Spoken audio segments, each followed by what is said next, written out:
Hi friends, Telangana public service commission నుంచి అతి త్వరలో నిర్వహించబడేటటువంటి గ్రూప్ 2 ఎగ్జామ్లో మన విద్యార్థులు అత్యధిక మార్కులు సాధించాలి అనే లక్ష్యంతో ప్రారంభించబడినటువంటి మన ఏకలవ్య సిరీస్కి స్వాగతం. ఈరోజు నేను ఏం చెప్దాం అనుకుంటున్నానంటే 2024 సంవత్సరంలో ప్రధానంగా జరిగినటువంటి political issues or polity issues, అంటే ఈ పాలిటీకి సంబంధించినటువంటి అంశాలన్నీ కూడా ప్రధానంగా కేవలం ఒక 20 విషయాలు మాత్రమే మీకు చెప్దాం అనుకుంటున్నాను. ఆ 20 అంశాలని 20 అంశాలని మీరు చదివిన తర్వాత మాత్రమే మిగిలిన అంశాలని మీరు చూసుకోండి. దీనిలో మనం ఫస్ట్ గుర్తుంచుకోవాల్సిన అంశం చెప్పే ముందుగా ఒక చిన్న విషయం మీకు చెప్తాను మిత్రులారా. మన ఏకలవ్య మెటీరియల్ అత్యధికంగా ఎక్కువ మందికి వెళ్ళడం కోసం తప్పనిసరిగా ఈ వీడియోస్ని షేర్ చేయండి మీ మిత్రుల కోసం. అంతేకాకుండా మొన్న గ్రూప్ 3 ఎగ్జామ్లో కూడా అత్యధిక మార్కులు మన ఏకలవ్య బుక్ నుంచే రావడం జరిగిందనే విషయాన్ని కూడా మీరు మీ మిత్రులకు తెలియజేయండి. మీకు సాక్ష్యాలు కావాలనుకుంటే కింద డిస్క్రిప్షన్లో లింకులు ఇచ్చానండి. ఆ లింకుల నుంచి మీరు చూసినట్లయితే ప్రతిదీ కూడా వీడియో రూపంలో ఉంటుంది. మీరు బుక్లో కూడా మీరు చెక్ చేసుకోవచ్చు. క్వశ్చన్ పేపర్ కూడా మీకు అందుబాటులో ఉంటుంది.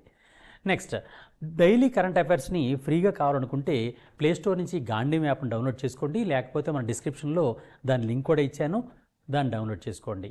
నెక్స్ట్, ప్రతిరోజు కూడా కరెంట్ అఫైర్స్ మీకు వాట్సాప్ కావాలనుకుంటే 9949449941కి వాట్సాప్లో మీ పేరు పంపించండి. నేను ఎన్రోల్ చేసుకొని ప్రతిరోజు మీకు పీడిఎఫ్ పంపిస్తాను. ఓకే, ఇప్పుడు మనం ప్రధాన అంశంలోకి వద్దాం. ఈరోజు మనం గుర్తుంచుకోవాల్సినటువంటి 2024కి సంబంధించినటువంటి పాలిటీ ఇష్యూస్లో మొట్టమొదటి మనం గుర్తుంచుకోవాల్సింది, తప్పనిసరిగా చదవాల్సిన అంశం ఏంటంటే ఈ మధ్య కాలంలోనే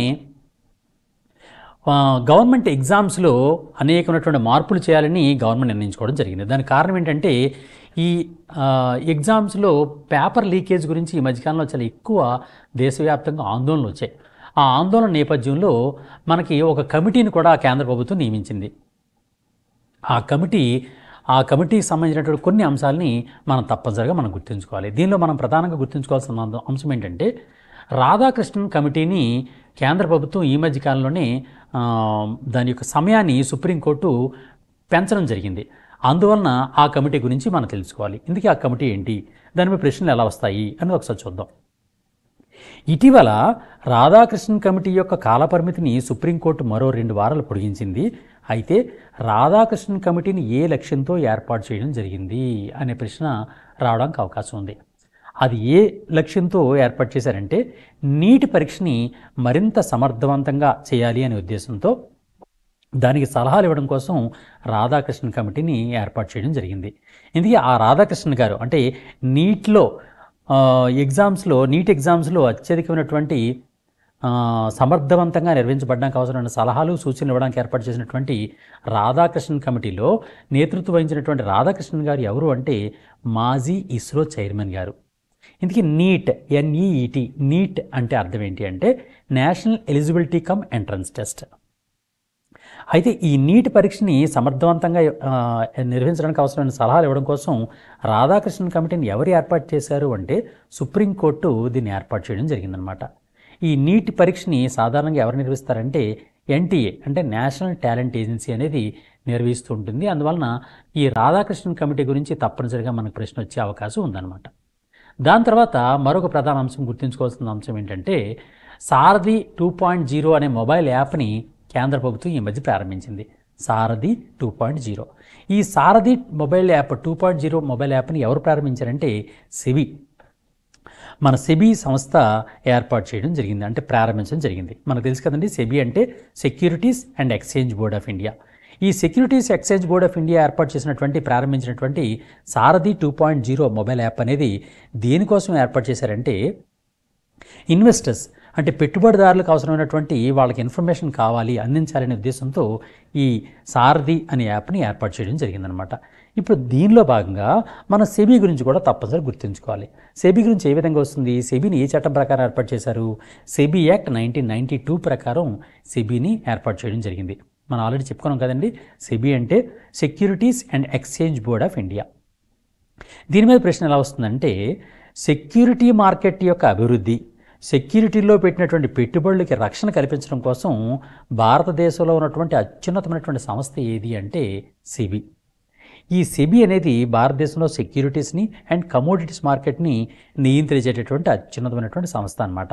ఈ సెబీని ఎప్పుడు ఏర్పాటు చేశారంటే 1988 ఏప్రిల్ 12న దీన్ని ఏర్పాటు చేయడం జరిగింది. సెబీ ప్రధాన కార్యాలయం ముంబైలో ఉంది. సెబీ ప్రస్తుత చైర్మన్ మాధవి పూరి బుచ్. ఓకే, ఇది ఈ అంశంగా తెలుసుకోవాల్సింది. మరొక పొలిటికల్ ఇష్యూ ప్రధాన అంశం ఏంటంటే ఈ మధ్య పార్లమెంట్ ప్రత్యేక సమావేశాన్ని ఏర్పాటు చేయడం జరిగింది. ఎప్పుడంటే 2024 నవంబర్ 26వ తేదీన, అంటే రీసెంట్గా ఇది ఏర్పాటు చేయడం జరిగింది కాబట్టి దీని మీద కూడా ప్రశ్న వచ్చే అవకాశం ఉంది. ప్రత్యేక పార్లమెంట్ సమావేశం ఎప్పుడు ఏర్పాటు చేశారండి? 2024 నవంబర్ 26వ తేదీన. దేనికోసం ఏర్పాటు చేశారు? రాజ్యాంగం ఆమోదించి 75 సంవత్సరాలు గడిచినటువంటి సందర్భాన్ని పురస్కరించుకొని దాని మీద చర్చించడం కోసమని ప్రత్యేక పార్లమెంట్ సమావేశం ఏర్పాటు చేశారు. అందువలన రాజ్యాంగానికి సంబంధించిన కొన్ని ప్రధానమైనటువంటి, అంటే రాజ్యాంగ నిర్మాణానికి సంబంధించినటువంటి కొన్ని ప్రధాన అంశాలని మనం తప్పనిసరిగా తెలుసుకోవాలి. ఎలాంటి అంశాలు తెలుసుకోవాలో తెలుసుకునే ముందుగా మొట్టమొదటి మనం గుర్తుంచుకోవాల్సిన అంశం ఏంటంటే ఈ పార్లమెంట్ ప్రత్యేక సమావేశాలను ఏర్పాటు చేశారు కాబట్టి పార్లమెంట్ వ్యవహారాల మంత్రి ఎవరు? కిరణ్ రిజిజు అని తెలుసుకున్న తర్వాత ఇప్పుడు మనం రాజ్యాంగం గురించి ఒకసారి వెళ్దాం. రాజ్యాంగ దినోత్సవం అనేది ఎప్పుడు చేస్తారు? రాజ్యాంగ దినోత్సవం, భారత రాజ్యాంగ దినోత్సవం లేదా సంవిధాన్ దివస్ అంటారు. ఈ సంవిధాన్ దివస్ లేదా భారత రాజ్యాంగ దినోత్సవం అనేది నవంబర్ 26వ తేదీన నిర్వహిస్తూ ఉంటారనమాట. దేనికి గుర్తుగా నవంబర్ 26న ఈ దినోత్సవం చేస్తారు అంటే భారత రాజ్యాంగాన్ని రాజ్యాంగ సభ ఆమోదించిన రోజు కాబట్టి నవంబర్ 26వ తేదీని భారత రాజ్యాంగ దినోత్సవంగా నిర్వహిస్తారు. ఇందుకు భారత రాజ్యాంగాన్ని రాజ్యాంగ సభ ఎప్పుడు ఆమోదించింది అంటే 1949 నవంబర్ 26న అది ఆమోదించడం జరిగింది. ఇప్పుడు అమల్లోకి వచ్చిందంటే 1950 జనవరి 26 నుంచి అది అమల్లోకి రావడం జరిగిందనమాట. ఓకేనండి. నెక్స్ట్ ఇక్కడ ఇంకో ప్రధాన అంశం ఏంటంటే రాజ్యాంగ దినోత్సవం మనం మాట్లాడుకుంటున్నాం కాబట్టి రాజ్యాంగ దినోత్సవాన్ని ఎప్పుడు ఏర్పాటు చేశారంటే 2015లో ఏర్పాటు చేశారు. ఏ సందర్భాన్ని పురస్కరించుకొని ప్రతి సంవత్సరం నవంబర్ 26వ తేదీన రాజ్యాంగ దినోత్సవం నిర్వహించాలని కేంద్ర ప్రభుత్వం నిర్ణయించింది అని అంటే డాక్టర్ బిఆర్ అంబేద్కర్ గారు, ఈ డాక్టర్ బిఆర్ అంబేద్కర్ గారి యొక్క 125వ జయంతి, 125వ పుట్టినరోజుని నిర్వహిస్తూ ఆ సందర్భంగా ఈ భారత రాజ్యాంగ దినోత్సవాన్ని కేంద్ర ప్రభుత్వం ప్రకటించడం జరిగిందనమాట. 2015లో అప్పటి నుంచి చేయడం జరుగుతోంది. అందువలన మనం డాక్టర్ బిఆర్ అంబేద్కర్ గారి నుంచి కూడా కొన్ని అంశాలు మీకు చెప్తాను. భారత రాజ్యాంగ ముసాయిదా కమిటీ చైర్మన్ ఎవరు? బిఆర్ అంబేద్కర్, మన అందరికీ తెలిసిపోతుంది. అయితే ప్రస్తుత భారత రాజ్యాంగం గురించి కూడా కొన్ని అంశాలు మీకు చెప్తాను. భారత రాజ్యాంగంలో ప్రస్తుతం ఉన్నటువంటి ఆర్టికల్ సంఖ్య ఎంత? 448 ఆర్టికల్స్. రాజ్యాంగం ఆమోదం పొందినప్పుడు రాజ్యాంగంలో ఉన్న ఆర్టికల్ సంఖ్య ఎంత? 395. చూసారా, ఈ ఆర్టికల్ సంఖ్య అనేది ఎప్పటికప్పుడు మారింది. ఎందుకంటే మనం ఎక్స్టెండ్ చేసాం కాబట్టి రాజ్యాంగాన్ని సవరించి కొత్త ఆర్టికల్స్ మనం పెడుతున్నాం కాబట్టి దాని అంశాలను కూడా గుర్తుంచుకోవాలి. ప్రస్తుతం ఆర్టికల్ సంఖ్య 448. భారత రాజ్యాంగం అమలైనప్పుడు లేదా ఆమోదం పొందినప్పుడు ఆర్టికల్ సంఖ్య ఎంత అంటే 395 ఆర్టికల్స్. ఇది ఆర్టికల్ సంఖ్య గురించి. అలాగే దానిలో ఉండే భాగాలు, పార్ట్స్ అన్నమాట. ప్రస్తుతం ఉన్నటువంటి పార్ట్స్ సంఖ్య ఎంత అంటే 25 పార్ట్లు ఉన్నాయి, అంటే భాగాల సంఖ్య 25. అదే రాజ్యాంగం ఆమోదించబడినప్పుడు 22 భాగాలు మాత్రం ఉండేవి. అలాగే షెడ్యూల్స్, ప్రస్తుతం భారత రాజ్యాంగంలో ఉన్న షెడ్యూల్ సంఖ్య 12. రాజ్యాంగం ఆమోదించబడినప్పుడు రాజ్యాంగంలో ఉన్న షెడ్యూల్ సంఖ్య 8. ఓకే, ఈ 3 అంశాలని తప్పనిసరిగా గుర్తుంచుకోవాలి. ఏ అంశాలండి? ఆర్టికల్ సంఖ్య అప్పట్లో 395 ఉండేవి, ప్రస్తుతం 448 ఉన్నాయి. భాగాల సంఖ్య అప్పుడు 22 ఉండేవి, ఇప్పుడు 25 ఉన్నాయి. అప్పుడు షెడ్యూళ్ళు 8 ఉండేవి, ఇప్పుడు 12 ఉన్నాయి. అప్పుడు అంటే రాజ్యాంగం ఆమోదించబడినప్పుడు. ఓకేనండి, ఈ అంశాన్ని మనం గుర్తుంచుకోండి. అలాగే రాజ్యాంగం గురించి మరొక ఎక్కువగా వస్తున్నటువంటి ప్రశ్న మరొకటి ఏంటంటే ప్రపంచంలో అతిపెద్ద లిఖిత రాజ్యాంగం ఉన్నటువంటి దేశం ఏది? భారతదేశము. భారత రాజ్యాంగ పితామహుడు అని ఎవరిని పిలుస్తారు? Doctor B R Ambedkar. రాజ్యాంగ దినోత్సవానికి మరో పేరు కూడా ఉంది. అదే రోజున మరో దినోత్సవం కూడా చేస్తుంటారు. అది ఎప్పుడు ఏంటి అని అంటే జాతీయ న్యాయ దినోత్సవం లేదా నేషనల్ లా డే. ఇందుకే జనవరి 26 నుంచి మాత్రమే భారత రాజ్యాంగం ఎందుకు అమల్లోకి వచ్చింది అని అంటే స్వాతంత్రోద్యమ సమయంలో భారత జాతీయ కాంగ్రెస్ సంపూర్ణ స్వరాజ్య తీర్మానాన్ని ప్రవేశపెట్టడం జరిగిందనమాట. దాన్ని స్మరించుకుంటూ జనవరి 26వ తేదీ నుంచి భారత రాజ్యాంగాన్ని అమల్లోకి తీసుకురావడం జరిగిందనమాట. అయితే ఈ సందర్భంలోనే మరొక ప్రధాన అంశం చెప్తాను. అదేంటంటే స్వాతంత్రోద్యమం సమయంలో భారత జాతీయ కాంగ్రెస్ సంపూర్ణ స్వరాజ్ తీర్మానం ఎప్పుడు చేసింది? 1930 జనవరి 26వ తేదీన ఆ సంపూర్ణ స్వరాజ్ తీర్మానాన్ని చేయడం జరిగింది. భారత రాజ్యాంగాన్ని రాజ్యాంగ సభ ఎప్పుడు ఆమోదించింది? 1949 నవంబర్ 26న అది ఆమోదించడం జరిగింది. నెక్స్ట్ నిర్మాణంకి ఒకసారి చూస్తే భారత రాజ్యాంగ నిర్మాణానికి పట్టినటువంటి సమయం ఎంత అని చాలాసార్లు అనేక సందర్భాల్లో ప్రశ్న అడగడం జరిగింది. అది ఎంత అంటే 2 సంవత్సరాల 11 నెలల 18 రోజులు. అలాగే రాజ్యాంగ సభలో ఉన్నటువంటి మొత్తం సభ్యుల సంఖ్య ఎంత అంటే 308. అలాగే రాజ్యాంగ ప్రతి అప్పుడు చేతితో రాయబడింది. ఆ చేతితో రాయబడినటువంటి ఆ రాజ్యాంగ ప్రతి రాజ్యాంగ సభ సభ్యులు దాని మీద సంతకాలు చేయడం జరిగింది. ఆ రాజ్యాంగ ప్రతి చేతితో రాయబడినటువంటి ఆ రాజ్యాంగ ప్రతి ఏ భాషల్లో రాయబడింది అంటే హిందీ భాషలోను ఇంగ్లీష్ భాషలోను 2 భాషలోనే రాయబడింది. దాని మీద ఎంతమంది రాజ్యాంగ సభ సభ్యులు సంతకం పెట్టారంటే 308 మంది సంతకాలు పెట్టడం జరిగిందనమాట. ఓకేనండి, ఇది ప్రధానంగా మనం గుర్తుంచుకోవాల్సిన అంశాలు. అయితే ఇప్పుడు మనం పార్లమెంట్ సమావేశాల గురించి మాట్లాడుకుందాం. పార్లమెంట్ సమావేశాల్లో ప్రశ్నలు ఏ విధంగా వస్తాయనంటే పార్లమెంట్ సమావేశాలని ఎవరి అనుమతి మేరకు ఏర్పాటు చేస్తారు? భారత రాష్ట్రపతి అనుమతి మేరకు. ఈ సాధారణంగా ఇక్కడ ఇచ్చాను కదండి ప్రశ్న, మీకు చూస్తున్నారు. భారత రాష్ట్రపతి ఆమోదం మేరకు సాధారణంగా పార్లమెంట్ అనేదాన్ని సమావేశం చేస్తుంటారు. 2 సమావేశాలకు మధ్య ఎంత గ్యాప్ కన్నా ఎక్కువ ఉండకూడదు అనే ప్రశ్న చాలాసార్లు అడిగాడు. అది 6 నెలలు అనమాట. 6 నెలలు దాటకూడదు. ప్రతి సమావేశం మధ్యలో 6 నెలలు మాత్రమే ఉండాలి. అంతకుమంది లోపు మాత్రం ఉండాలి తప్ప అంతకని ఎక్కువ అవ్వకూడదు. అవసరానికి అనుగుణంగా కాలానుగుణంగా భారత రాష్ట్రపతి పార్లమెంట్ సమావేశాలకు పిలుపు ఇవ్వడం జరుగుతుంది అని పేర్కొంటున్నటువంటి భారత రాజ్యాంగంలోని ఆర్టికల్ ఏది అంటే ఆర్టికల్ 85. ఆర్టికల్ 85 ప్రకారం భారత రాష్ట్రపతి ఎప్పటికప్పుడు భారత పార్లమెంట్ సమావేశాలని ఏర్పాటు చేస్తారు. ఒక సంవత్సరంలో పార్లమెంటు ఎన్నిసార్లు సమావేశం అవుతుందంటే 3 సార్లు సమావేశం అవుతుందన్నమాట. 3 సార్లు, సాధారణంగా 3 సార్లు సమావేశం అవుతుంది. దీని మీద ప్రశ్న మరో రకంగా ఎలా వస్తుందంటే పార్లమెంటు సాధారణ సమావేశాల సమయంలో కాకుండా ఏదైనా అత్యవసర సమయంపై చర్చించడం కోసం ఏర్పాటు చేసే సమావేశాలని ఏమని పేర్కొంటారు అంటే స్పెషల్ సమ్మిట్ లేదా పార్లమెంట్ ప్రత్యేక సమావేశము. అదే సమావేశం ఇప్పుడు జరుగుతోంది. ఇప్పుడు అంటే ఎప్పుడండి 2024 నవంబర్ 26వ తేదీన ఆ ప్రత్యేక సమావేశమే జరుగుతోంది. ఓకేనండి, ఇది దీనికి ఉన్నటువంటి ప్రధానమైన అంశం. అయితే అది ప్రత్యేక సమావేశం అన్నాం. ఇంకోటి సంయుక్త సమావేశం అని ఇంకోటి ఉంటుంది. ప్రత్యేక సమావేశం ఇంగ్లీష్లో ఏమంటారు? స్పెషల్ సమ్మిట్ అంటారు. అలా కాకుండా జాయింట్ సమ్మిట్ అంటారు. జాయింట్ సమ్మిట్ అంటే అర్థం ఏంటి? సంయుక్త సమావేశం. ఏంటేంటి? లోక్సభ రాజ్యసభల యొక్క ఉమ్మడి సమావేశాన్ని ఏమని పేర్కొంటారు అంటే సంయుక్త సమావేశము అంటారు. సంయుక్త సమావేశం అనేది ఎందుకు పెడతారు అని అంటే లోక్సభలో ఒక చట్టం అది బిల్లు ఆమోదం పొంది రాజ్యసభకు వెళ్ళినప్పుడు రాజ్యసభ దానికి సవరణలు తీర్మానించిన లేదా దాన్ని తిరస్కరించిన అప్పుడు లోక్సభ రాజ్యసభల యొక్క ఉమ్మడి సమావేశం సంయుక్త సమావేశం అనేది ఏర్పాటు చేయడం జరుగుతుందన్నమాట. అది ఇప్పుడు మనం తేడా తెలుసుకోవాలి. ఏంటి?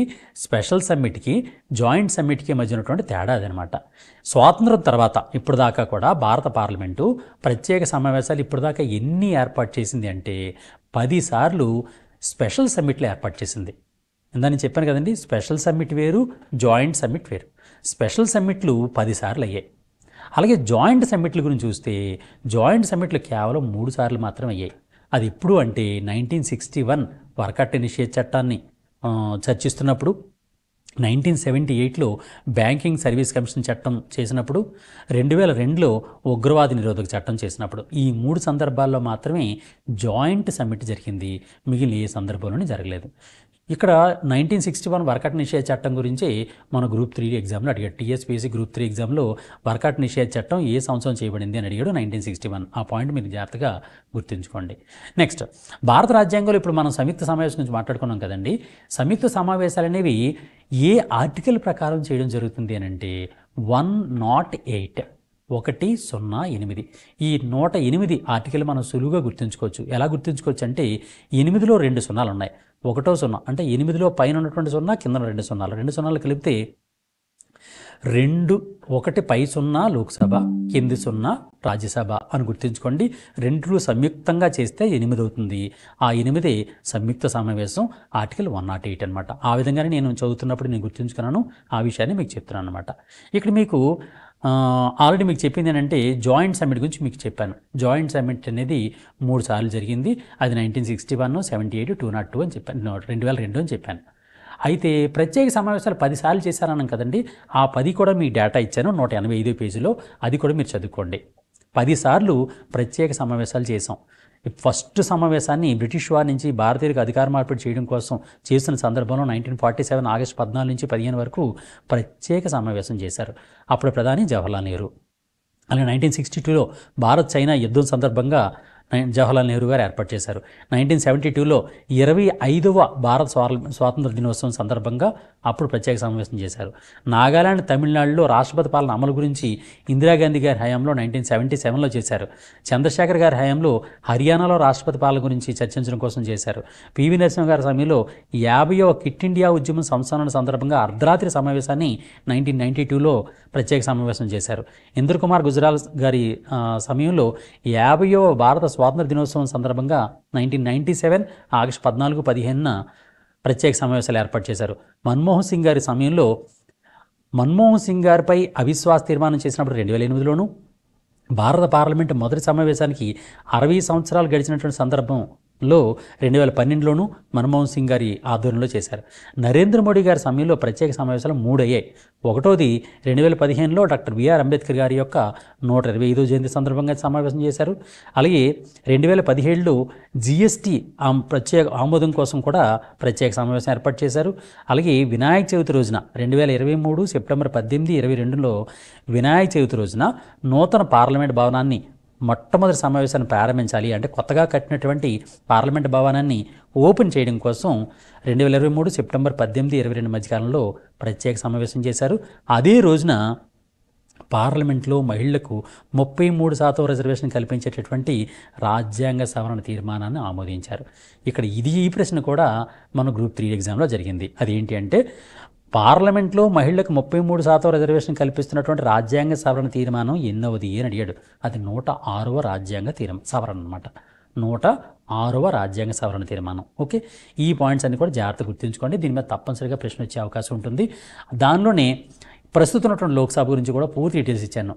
లోక్సభ, రాజ్యసభలో సంయుక్త సమావేశానికి ఎవరు అధ్యక్షత వహిస్తారని, అంటే లోక్సభ స్పీకర్ గారు, దానికి సంబంధించిన ప్రస్తుతం లోక్సభ స్పీకర్ ఎవరు, ప్రస్తుత లోక్సభలో ప్రధాన ప్రతిపక్షం ఏది, మెయిన్ నాయకుడు ఎవరు, మొత్తం స్థానాల సంఖ్య ఎంత, ప్రస్తుతం స్పీకర్ ఎవరు, సెక్రటరీ జనరల్ ఎవరు, లోక్సభ నాయకుడు ఎవరు, అవన్నీ డీటెయిల్స్ కూడా 186 పేజీలు ఇచ్చాను.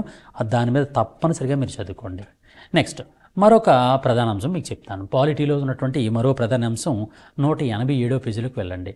187 పేజీలో మనం చెప్దాం అనుకున్న అంశం ఏంటంటే ప్రధానమైనటువంటి అంశం జమిలీ ఎన్నికలు. జమిలీ ఎన్నికల గురించి ఈ మధ్యకాలంలో తీవ్రమైనటువంటి చర్చలు జరిగాయి కాబట్టి దాని మీద కూడా మనం తప్పనిసరిగా గుర్తుంచుకోవాలి. జమిలీ ఎన్నికలు అంటే ఒకేసారి పార్లమెంటు నుంచి దిగువ స్థాయిలో ఉన్నటువంటి పంచాయతీల వరకు అన్నీ ఒకేసారి ఎన్నికలు నిర్వహించబడాలి అనే ఉద్దేశంతో జమిలీ ఎన్నికల గురించి అంటే 1 నేషన్ 1 పోల్ అనేటటువంటి కార్యక్రమాన్ని ఈ మధ్య ఏర్పాటు చేయడం జరిగింది. దానిలో నేను ముందు పేజీలో దాని డీటెయిల్స్ ఇచ్చాను. 1 నేషన్ 1 పోల్ గురించి ఒక కమిషన్ ఏర్పాటు చేయడం జరిగింది. ఆ కమిషన్కి చైర్మన్గా రామ్నాథ్ కోవింద్ గారు, అంటే మన భారత మాజీ రాష్ట్రపతి గారు అయినటువంటి రామ్నాథ్ కోవింద్ గారు ఉన్నారు. సభ్యులుగా హోంమంత్రి అమిత్ షా గారు, కాంగ్రెస్ నాయకుడైనటువంటి అధీర్ రంజన్ చౌదరి గారు, రాజ్యసభలో మాజీ ప్రతిపక్ష నాయకుడైనటువంటి గులాం నబీ ఆజాద్ గారు, న్యాయ కోవిదుడైనటువంటి హరీష్ సాల్వే గారు, మాజీ చీఫ్ విజిలెన్స్ కమిషనర్ అయినటువంటి సంజయ్ కొఠారి గారు, ఆర్థిక సంఘం మాజీ సభ్యుడైనటువంటి ఎన్కే సింగ్ గారు, లోక్సభలో మాజీ సెక్రటరీ జనరల్ అయినటువంటి సుభాష్ కశ్యప్ గారు, వీళ్ళందరి తో ఒక కమిటీని ఏర్పాటు చేయడం జరిగింది. అది 1 నేషన్ 1 పోల్. దీనికి ఇది సిఫార్సు కూడా చేసింది జమిలీ ఎన్నికలు పెట్టమని. అయితే ఈ జమిలీ ఎన్నికలు పెట్టడం కోసం ఎన్ని బిల్లులు ప్రవేశపెట్టాలి అనే దాని గురించి కూడా మీకు ఒక డేటా ఇచ్చాను 187 పేజీలో. దానిలోనే ఒక టేబులర్ ఫార్మ్లో మీకు ఇవ్వడం జరిగింది. దానిలో ఏం చేశానంటే నేను జమిలీ ఎన్నికలు నిర్వహించడం కోసం భారత రాజ్యాంగంలో ఏ ఆర్టికల్స్ని సవరించాలి అంటే ఆర్టికల్ 83, 83(2) అంటే లోక్సభ, రాజ్యసభ యొక్క కాలపరిమితికి సంబంధించినటువంటి ఆర్టికల్స్ ఇవి. ఎందుకు ఈ పాయింట్ని ఎందుకు చెప్తున్నానంటే ఆర్టికల్స్ గురించి ఏవి ఇంపార్టెంట్ ఆర్టికల్స్ అనేది మీరు గుర్తుంచుకుంటారనే ఉద్దేశంతో చెప్తున్నానండి. ఈ ఆర్టికల్స్ తప్పనిసరి గుర్తుంచుకోండి. లోక్సభ, రాజ్యసభ కాలపరిమితి ప్రస్తుతం 5 సంవత్సరాలుగా ఉంది. దాన్ని మార్చాలి అంటే ఆర్టికల్ 83ను మార్చాలి. అంటే జమిలి ఎన్నికలు నిర్వహించాలి అంటే తప్పనిసరిగా మార్చాల్సినటువంటి ఆర్టికల్స్ ఇవి అంటే ఒకటి ఆర్టికల్ 83, రెండోది ఆర్టికల్ 172లో 1 అనమాట. ఇది అసెంబ్లీల గడువు కుదింపు కోసం. అంటే ఫర్ ఎగ్జాంపుల్ అసెంబ్లీ గడువు ఎంత ఉంటుంది? 5 years ఉంటుంది. ఒకవేళ దగ్గరలో ఉంటే దాన్ని తగ్గించాలి. దాన్ని మార్చడం కోసం ఆర్టికల్ 172ను మార్చాలి. అలాగే రాష్ట్రపతి పాలనకు సంబంధించిన ఆర్టికల్ అయినటువంటి ఆర్టికల్ 356, ఎన్నికల కమిషన్ పరిధికి సంబంధించినటువంటి ఆర్టికల్ అయినటువంటి ఆర్టికల్ 324, లోక్సభ రద్దుకి రాష్ట్రపతి అధికారమైనటువంటి ఆర్టికల్ 83, రాష్ట్ర అసెంబ్లీ రద్దుకి గవర్నర్ అధికారమైనటువంటి ఆర్టికల్ 172. ఈ ఆర్టికల్స్ని మాత్రమే జమిలి ఎన్నికలు నిర్వహించాలంటే ఆ ఆర్టికల్స్ని మనం మార్చాలి. జమిలి ఎన్నికల గురించి తీవ్రమైనటువంటి చర్చల నేపథ్యంలో ఈ ఆర్టికల్స్ గురించి ప్రశ్న వచ్చే అవకాశం ఉందన్నమాట. ఏ ఆర్టికల్స్ చెప్పానండి నేను? Article 83, article 172, article 356, article 324, article 83, article 172. Okay, ఈ పాయింట్ని జాగ్రత్తగా గుర్తుంచుకోండి. అలాగే మరొక అంశం మీకు చెప్తాను. ఈ మధ్యకాలంలోనే పూజా కేత్కర్ అంటే మాజీ ఐఏఎస్ అధికారి అయినటువంటి పూజా కేత్కర్ గురించి విపరీతమైనటువంటి చర్చలు అయ్యాయి. అంటే ఆవిడ యొక్క బిహేవియర్ వలన ఆవిడని ఐఏఎస్ నుంచి కూడా తొలగించడం జరిగింది. ఆ నేపథ్యంలో ఆవిడ యొక్క క్రీమీ లేయర్ మీద విపరీతమైనటువంటి వార్తలు వచ్చాయి. అందువల్ల క్రీమీ లేయర్ గురించి మనం తెలుసుకోవాలి తప్పనిసరిగా. What is the meaning of creamy layer? Creamy layer అనేది ఏ వర్గానికి రిజర్వేషన్ సదుపాయం తొలగించడం కోసం ఏర్పాటు చేసినటువంటి విధానము అనంటే ఒక నిర్దిష్టమైనటువంటి వార్షిక ఆదాయానికి అంటే యాన్యువల్ ఇన్కమ్ కన్నా ఎక్కువ ఉన్నటువంటి ఓబీసీ రిజర్వేషన్ కలిగినటువంటి వ్యక్తులకి ఆ రిజర్వేషన్ తొలగించాలి అనే ఉద్దేశంతో క్రీమీ లేయర్ అనే దాన్ని ఏర్పాటు చేయడం జరిగింది.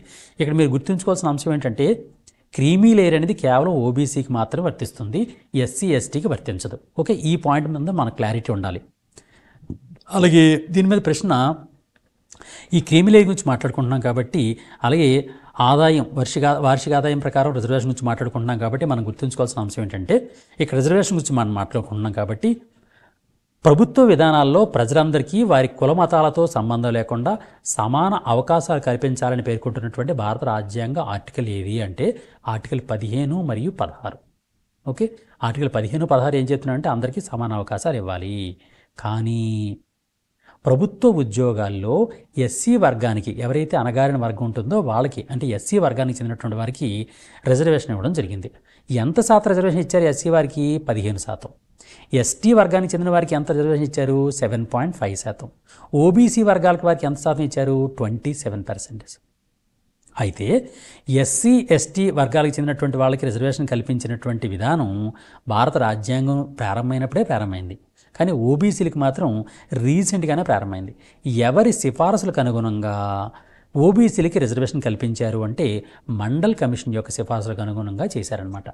ఇక్కడ ముందు పేజీలో 185 పేజీలో మీకు క్లియర్గా ఒక డేటా ఇచ్చానండి నేను. ఆ డేటాలో ఏంటంటే రిజర్వేషన్కి సంబంధించినటువంటి ఆర్టికల్స్ కూడా ఇవ్వడం జరిగింది. అక్కడ నేను ఏం చేశానంటే దేశంలో ప్రస్తుతం వివిధ వర్గాలకు ఇచ్చినటువంటి అమలవుతున్నటువంటి రిజర్వేషన్ల యొక్క శాతాలు కూడా ఇచ్చాను. మీరు అక్కడ గమనించినట్లయితే 184 పేజీలో మీరు చూడొచ్చు. 184, 184లో మీకు టేబులర్ ఫార్మ్లో ఇచ్చాను. ఏమని ఇచ్చానంటే దేశంలో ప్రస్తుతం అమలవుతున్నటువంటి రిజర్వేషన్లు అని చెప్పి షెడ్యూల్ కులాల వారికి అంటే ఎస్సీ వర్గాన్ని వారికి 15%. చూడండి ఇక్కడ ఇచ్చాను నేను టేబులర్ ఫార్ము. ఇక్కడ మీరు చూసినట్లయితే ఈ టేబుల్ ఫార్మ్ మాత్రం తప్పనిసరిగా మనం గుర్తుంచుకోవాలండి. ప్రస్తుతం అమలవుతున్నటువంటి రిజర్వేషన్లన్నీ కూడా మీకు టేబులర్ ఫార్మ్లో ఇచ్చాను. పేజ్ నెంబర్ 184లో ఆ టేబుల్ మాత్రం బాగా గుర్తుంచుకోండి. ఎస్సీలకి ఎంత రిజర్వేషన్ ఇస్తున్నారండి? 15%. ఎస్టీస్కి ఎంత ఇస్తున్నారండి? 7.5. ఓబీసీస్కి ఎంత ఇస్తున్నారండి? 27. ఈడబ్ల్యూ అంటే ఎకనామికల్లీ వీకర్ సెక్షన్స్ 10%. దివ్యాంగులకి 4%. ప్రస్తుతం మన భారతదేశంలో అమలవుతున్నటువంటి రిజర్వేషన్ యొక్క చార్ట్ ఈ చిన్న టేబుల్ అనమాట. ఈ టేబుల్ని మీరు తప్పనిసరిగా గుర్తుంచుకోవాలి. తప్పనిసరిగా మీరు దాని మీద ప్రశ్నలు వచ్చే అవకాశం ఉంటుంది. ఎందువల్లంటే ఈ మధ్య పూజా కేత్కర్ గారి వలన మొత్తం రిజర్వేషన్ వర్గాల గురించి అండ్ రిజర్వేషన్ గురించి కూడా విపరీతమైనటువంటి చర్చలు వచ్చినటువంటి నేపథ్యంలో దాని మీద కూడా తప్పనిసరిగా ప్రశ్న వచ్చే అవకాశం ఉంటుంది. అందువల్ల ఇక్కడ నేను డీటెయిల్డ్గా ఇచ్చాను. ఓబీసీ సంబంధించిన రిజర్వేషన్ గురించి కూడా పూర్తి డీటెయిల్స్ ఇచ్చాను. ఎందుకంటే ఓబీసీ అనే దాన్ని ఎలా నిర్ధారిస్తారు అనేది కూడా ఇచ్చాను. ఓబీసీలో క్రీమీ లేయర్ గుర్తించడానికి కొన్ని విధానాలు ఉన్నాయండి. ఈ విధానాలు క్వశ్చన్ ఎలా ఇస్తాడంటే ఓబీసీలో క్రీమీ లేయర్ గుర్తించడానికి క్రింది వాటిలో ఏ విధానము సరికాదు అని ఇస్తాడు. కింద వాటిలో కొన్ని సరైనవి ఇస్తాడు, ఒకటి మాత్రం సరికాంది ఇస్తాడు అనమాట. అందువలన అక్కడ క్లియర్గా ఓబీసీలో క్రీమీ లేయర్ అనే దాన్ని ఎలా గుర్తిస్తారనేది ఒక 4 పాయింట్లు ఇచ్చాను. ఏంటి ఆ 4 పాయింట్లు? ఒకటో పాయింట్ ఏంటంటే తల్లిదండ్రుల యొక్క సంపాదన, వాళ్ళ జీతభత్యాలు కావచ్చు, వ్యవసాయం ద్వారా కావచ్చు, అంటే జీతభత్యాలు వ్యవసాయం ద్వారా వచ్చినటువంటి ఆదాయం, వీటిలో వరుసగా గత 3 సంవత్సరాలుగా సంవత్సరానికి 8 లక్షల రూపాయలకి మించి కానీ వాళ్ళ తల్లిదండ్రుల ఆదాయం ఉంటే వాళ్ళు క్రీమీ లేయర్లో ఉంటారు. వాళ్ళు రిజర్వేషన్, ఓబీసీ రిజర్వేషన్ కోల్పోతారనమాట ఆ పిల్లలు. అలాగే కేంద్ర లేదా రాష్ట్ర ప్రభుత్వం యొక్క ఉద్యోగ సర్వీసుల్లో క్లాస్ 1 లేదా గ్రూప్ ఏ ఉద్యోగాల్లో తల్లిదండ్రుల్లో ఎవరైనా ఒకరున్నా సరే, అంటే వాళ్ళు ప్రారంభం, వాళ్ళ యొక్క ఉద్యోగ ప్రారంభం, వాళ్ళ కెరీర్ ప్రారంభించడం తల్లిదండ్రులు ఒకరైనా సరే క్లాస్ 1 ఉద్యోగాలు ప్రారంభిస్తే ఆ పిల్లలు పిల్లలు క్రీమీ లేయర్కి వర్తిస్తుంది. అలాగే కేంద్ర లేదా రాష్ట్ర ప్రభుత్వ ఉద్యోగ సర్వీసుల్లో క్లాస్ 2 లేదా గ్రూప్ బి ఉద్యోగాల్లో తల్లిదండ్రులు ఇద్దరూ కూడా తమ సర్వీస్ ప్రారంభించి వారికి 40 సంవత్సరాల వయసు రావడానికి ముందుగానే క్లాస్ 1 లేదా గ్రూప్ ఏ సర్వీసుల్లో ఇద్దరిలో ఎవరికైనా కానీ ఇద్దరికి కానీ ప్రమోషన్ వస్తే వాళ్ళ పిల్లలు కూడా కంపల్సరీగా క్రీమీ లేయర్కి వర్తిస్తుంది. అలాగే తల్లిదండ్రులు ఎవరైనా ఒకరు పిఎస్యులో అంటే పబ్లిక్ సెక్టర్ యూనిట్స్లో మేనేజర్ స్థాయి కన్నా ఎక్కువ స్థాయి పనిచేస్తున్నా, లేదా తల్లిదండ్రులు ఒకరైనా సరే రాజ్యాంగపరమైనటువంటి ఉద్యోగాల్లో పనిచేస్తూ ఉన్నా అటువంటి పిల్లలకి ఓబీసీ రిజర్వేషన్ వర్తించదు, వాళ్ళు క్రీమీ లేయర్లోకి వచ్చేస్తారు. ఇది ఓబీసీకి ఉన్నటువంటి ప్రధాన అంశాలు. అలాగే ఓబీసీలని పునర్విభజన చేయాలి, విభజించాలి అనే ఉద్దేశంతో ఒక కమిటీని వేయడం జరిగింది కేంద్ర ప్రభుత్వం.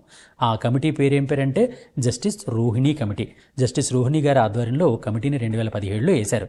ఈ మధ్య ఆ రోహిణి కమిషన్ యొక్క టైంని కూడా కొంచెం పొడిగించడం జరిగిందనమాట. ఆ పాయింట్ కూడా మనం గుర్తుంచుకోవాలి. ఇందుకీ ఓబీసీల యొక్క పర్యవేక్షణ చేయడం కోసం ఈ రోహిణి కమిషన్, జస్టిస్ రోహిణి కమిషన్ని రాష్ట్రపతి వేశారు. ఆయన రాజ్యాంగంలో ఎన్నో ఆర్టికల్ ఆధారంగా భారత రాష్ట్రపతి బీసీల కోసం ప్రత్యేక కమిషన్ వేయొచ్చు అని అంటే ఆర్టికల్ 340. ఆ పాయింట్ కూడా మీరు గుర్తుంచుకోండి. దానికి సంబంధించిన ఇంకా డీటెయిల్స్ అన్నీ కూడా ఇక్కడ మీకు ఇవ్వడం జరిగింది పేజ్ నెంబర్ 187లో. అది కూడా మీరు పూర్తిగా చదువుకోండి. నెక్స్ట్ మరొక ప్రధాన అంశం మీకు చెప్తాను. ఇక్కడ ఉన్నటువంటి డీటెయిల్స్ అన్ని కూడా తప్పనిసరిగా చదవండి. పూజా కేత్కర్ గారి నేపథ్యంలో తప్పనిసరిగా మనం రిజర్వేషన్ గురించి మనం చదువుకోవాలి కాబట్టి అక్కడ డీటెయిల్స్ ఇచ్చాను. నెక్స్ట్ 188వ పేజీ చూడండి. 188వ పేజీలో ఇండియా జనరల్ ఎలక్షన్స్ 2024లో జరిగినటువంటి భారత సాధారణ ఎన్నికల గురించి తప్పనిసరిగా ప్రశ్న వస్తుందండి. ఇంకా అందులో ఏమాత్రం డోకాలేదు.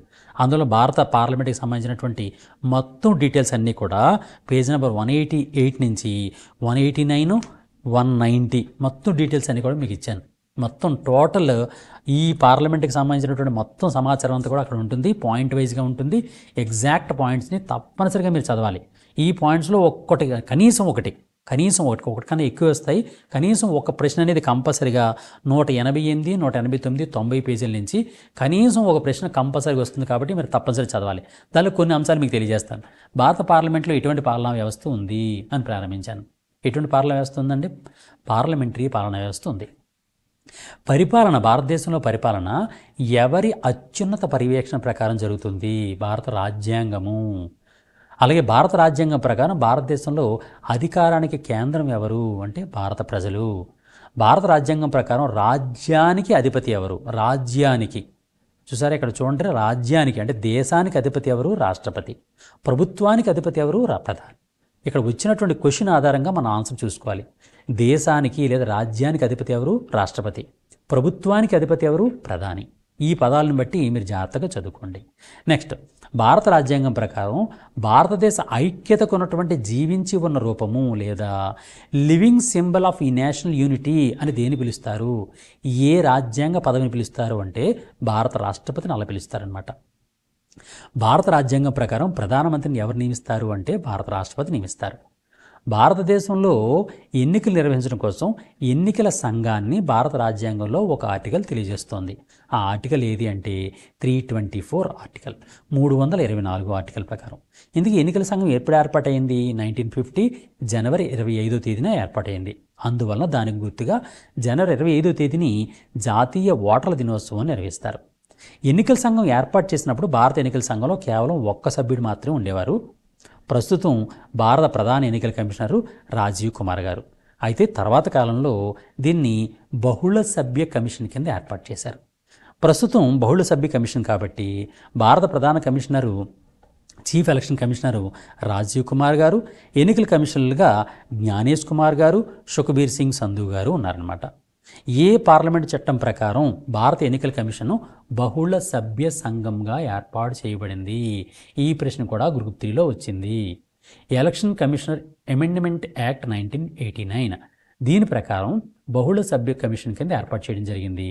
అయితే ఈ బహుళ సభ్య కమిషన్లో భేదాభిప్రాయాలు వస్తే ఎలక్షన్ కమిషన్లో దాని యొక్క ఎవరి మాట చెల్లుబాటు అవుతుందంటే ముగ్గురులో ఎవరి మెజారిటీ అభిప్రాయం ఏదైతే ఉందో, అంటే ఇద్దరు ఎవరైతే మెజారిటీ అభిప్రాయం ఉందో ఆ అభిప్రాయం మాత్రమే ఎలక్షన్ కమిషన్ అభిప్రాయంగా వస్తుందన్నమాట. ప్రధాన ఎన్నికల కమిషనర్ కానీ మిగిలిన ఎన్నికల కమిషనర్లు కానీ ఎవరు నియమిస్తారంటే భారత రాష్ట్రపతి వారిని నియమిస్తూ ఉంటాడనమాట.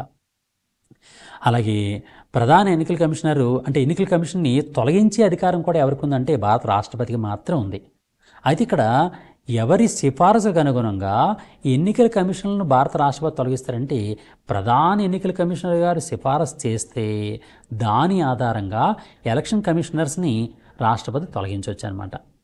ఎలక్షన్ కమిషన్ ఆల్రెడీ చెప్పాను కదండి, 15వ భాగం రాజ్యాంగంలోని 15వ భాగంలోని 324 నుంచి 329 ఆర్టికల్ మధ్యకాలంలో ఎలక్షన్ కమిషన్ గురించి ఉంది. దీని వివరించడం జరిగింది. దీని గురించే గ్రూప్ 3 ఎగ్జామ్లో ప్రశ్న వచ్చిందనమాట. ఓకే, ఇక్కడ మనం ఇంకా గుర్తుంచుకోవాల్సిన అంశాలు ఇక్కడ చాలా అంశాలు మీకు ఇచ్చాను. దానికన్నా ప్రధానంగా మనం గుర్తుంచుకోవాల్సిన అంశం ఏంటంటే పేజ్ నెంబర్ 189 మీరు చూస్తే పేజ్ నెంబర్ 189లో ఇక్కడ చూడండి ఒక టేబులర్ ఫార్మ్ ఇచ్చాను. ఈ టేబులర్ ఫార్మ్ని అత్యంత ఇంపార్టెంట్ అండి, తప్పనిసరిగా మనం గుర్తుంచుకోవాలి. ఒక కాంపిటేటివ్ ఎగ్జామ్ రాస్తున్నటువంటి ప్రతి వ్యక్తి కూడా ఈ టేబులర్ ఫార్మ్ని గుర్తుంచుకోవడం కంపల్సరీ. ఏంటి ఈ టేబులర్ ఫార్మ్ అంటే 2024 సాధారణ ఎన్నికల్లో వేరు పార్టీలు సాధించినటువంటి స్థానాలు, అవి సాధించినటువంటి ఓట్ల శాతాలు.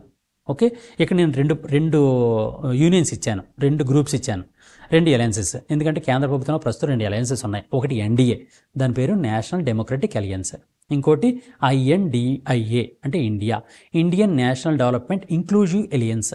చూసారు, ఇండియా INDIA అనే దాని యొక్క పూర్తి పేరు ఏంటంటే Indian National Development Inclusive Alliance. ఎన్డీఏకి బీజేపీ నేతృత్వం వహిస్తే ఇండియా అనే గ్రూప్కి కాంగ్రెస్ అంటే ఇండియన్ నేషనల్ కాంగ్రెస్ నేతృత్వం వహిస్తుందన్నమాట. ఇప్పుడు ఎన్డీఏకి వచ్చినటువంటి మొత్తం స్థానాలు ఎంత అంటే 293, ఓట్ల శాతం ఎంత అంటే 42.9%.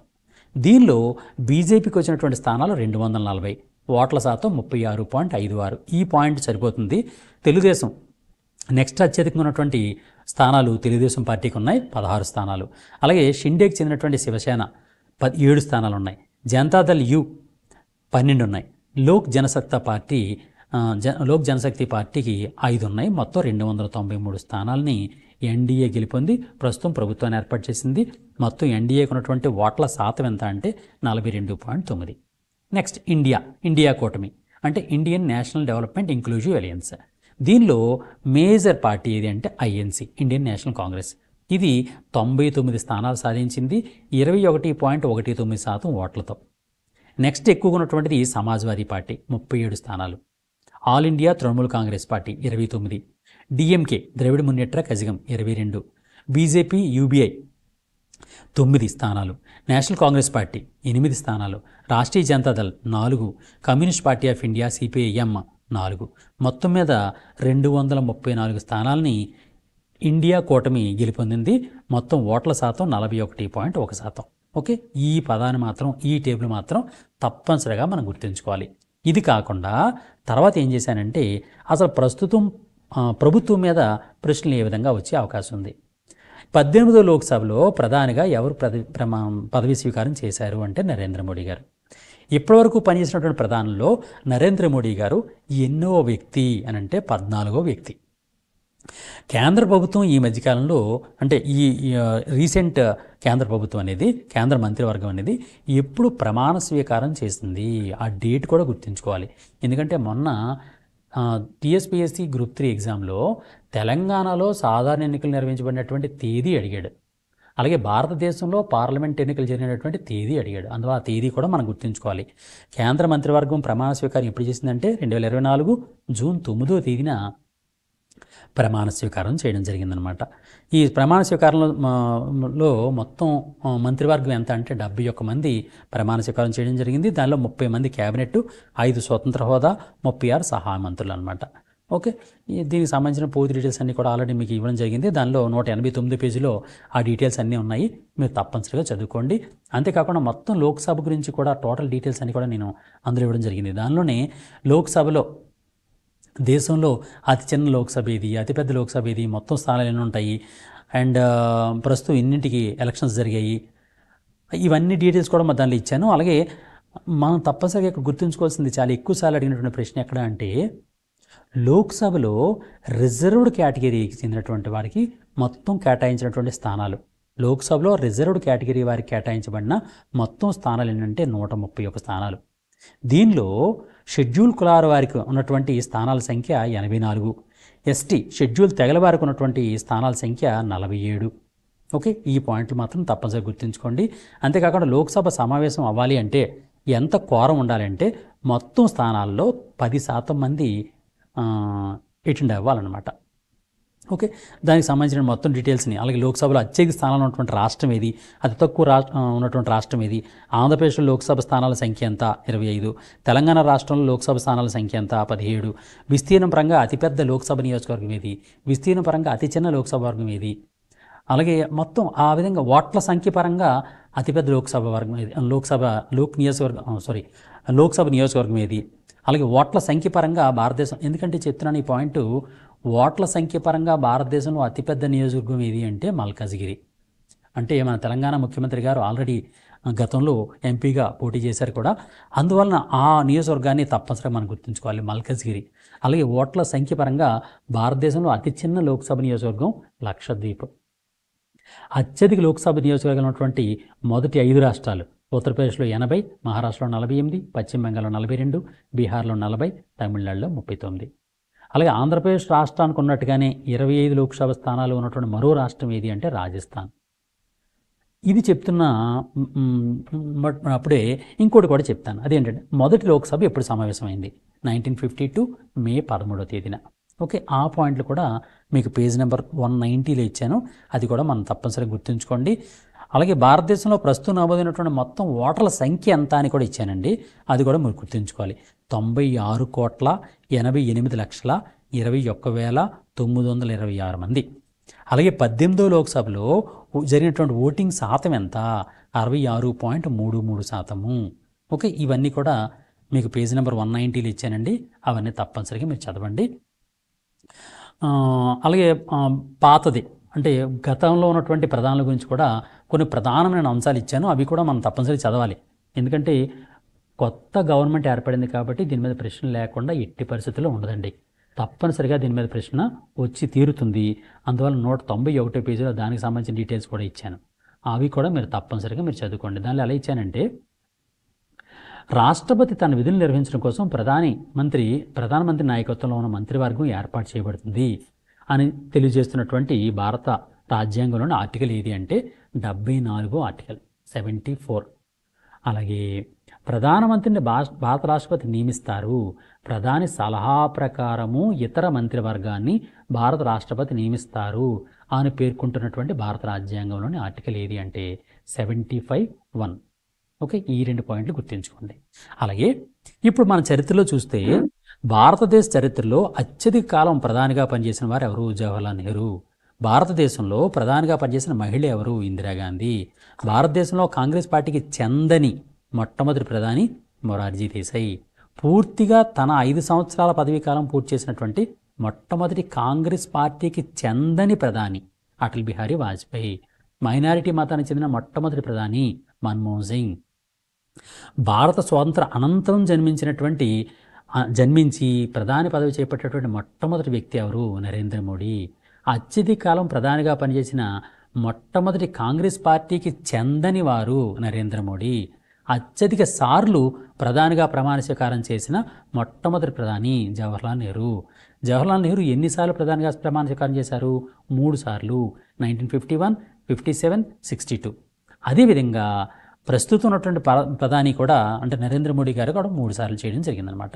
ఆ పాయింట్ కూడా మీరు గుర్తుంచుకోండి. నెక్స్ట్ మరొక ప్రధాన అంశం మీకు తెలియజేస్తాను. ఇక్కడ మీకు పేజ్ నెంబర్ 190లో 191, 192, 193లో మంత్రివర్గం కూడా ఇచ్చానండి. అంటే కేంద్ర మంత్రివర్గం. ఆ మంత్రివర్గాన్ని కూడా మీరు కంపల్సరీగా ఇంపార్టెంట్ మంత్రులు, ప్రధానమైనటువంటి మంత్రుల్ని అంటే క్యాబినెట్ మంత్రుల్ని తప్పనిసరిగా గుర్తుంచుకోవడానికి ప్రయత్నం చేయండి.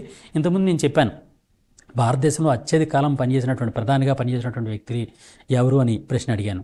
అందువలన అలాంటి ప్రశ్న కూడా వస్తుంది అనే ఉద్దేశంతో నేను దానికి సంబంధించిన డేటా కూడా టేబులర్ ఫార్మ్లో ఇచ్చాను.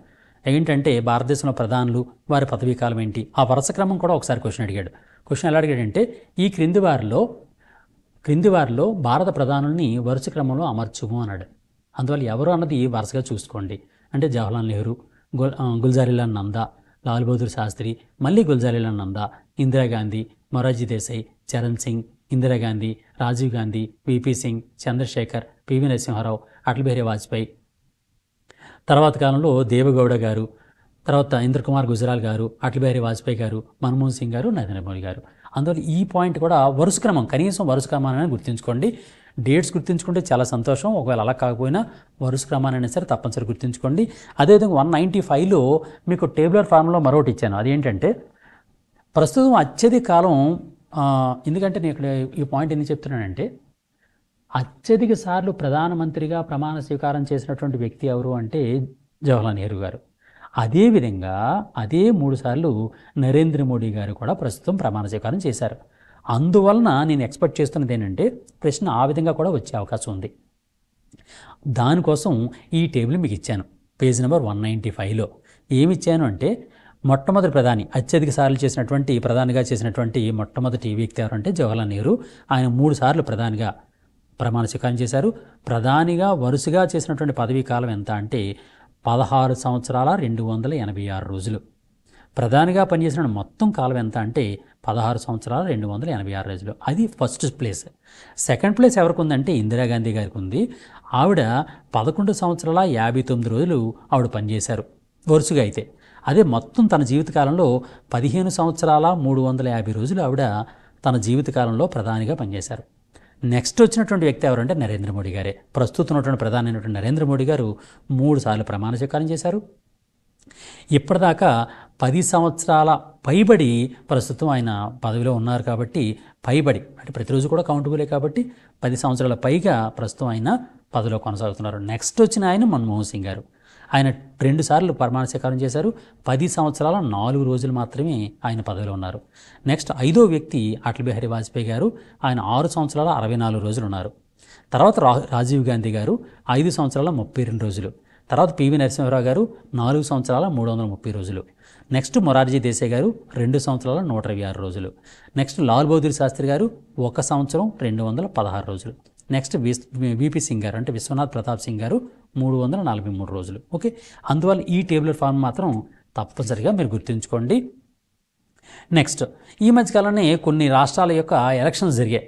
ఒడిశా రాష్ట్రానికి, అరుణాచల్ ప్రదేశ్ రాష్ట్రానికి, అక్కడ ఉన్నటువంటి ప్రధానమైనటువంటి ప్రతిపక్షానికి సంబంధించినటువంటి అండ్ అధికార పార్టీ అది సాధించినటువంటి గెలుపొందినటువంటి పార్లమెంట్ స్థానాలు ఎన్ని ఉన్నాయి అవన్నీ కూడా ఒక టేబులర్ ఫార్మ్లో, అసెంబ్లీ స్థానాలు అవన్నీ కూడా మీకు టేబులర్ ఫార్మ్లో ఇవ్వడం జరిగింది. అంతేకాకుండా అరుణాచల్ ప్రదేశ్ గురించి, సిక్కిం గురించి, ఆంధ్రప్రదేశ్ రాష్ట్రం గురించి, ఎందుకంటే తెలంగాణకి పొరుగు రాష్ట్రమే కాబట్టి ఆంధ్రప్రదేశ్, దాని మీద కూడా ప్రశ్నలు వచ్చే అవకాశం ఉంది.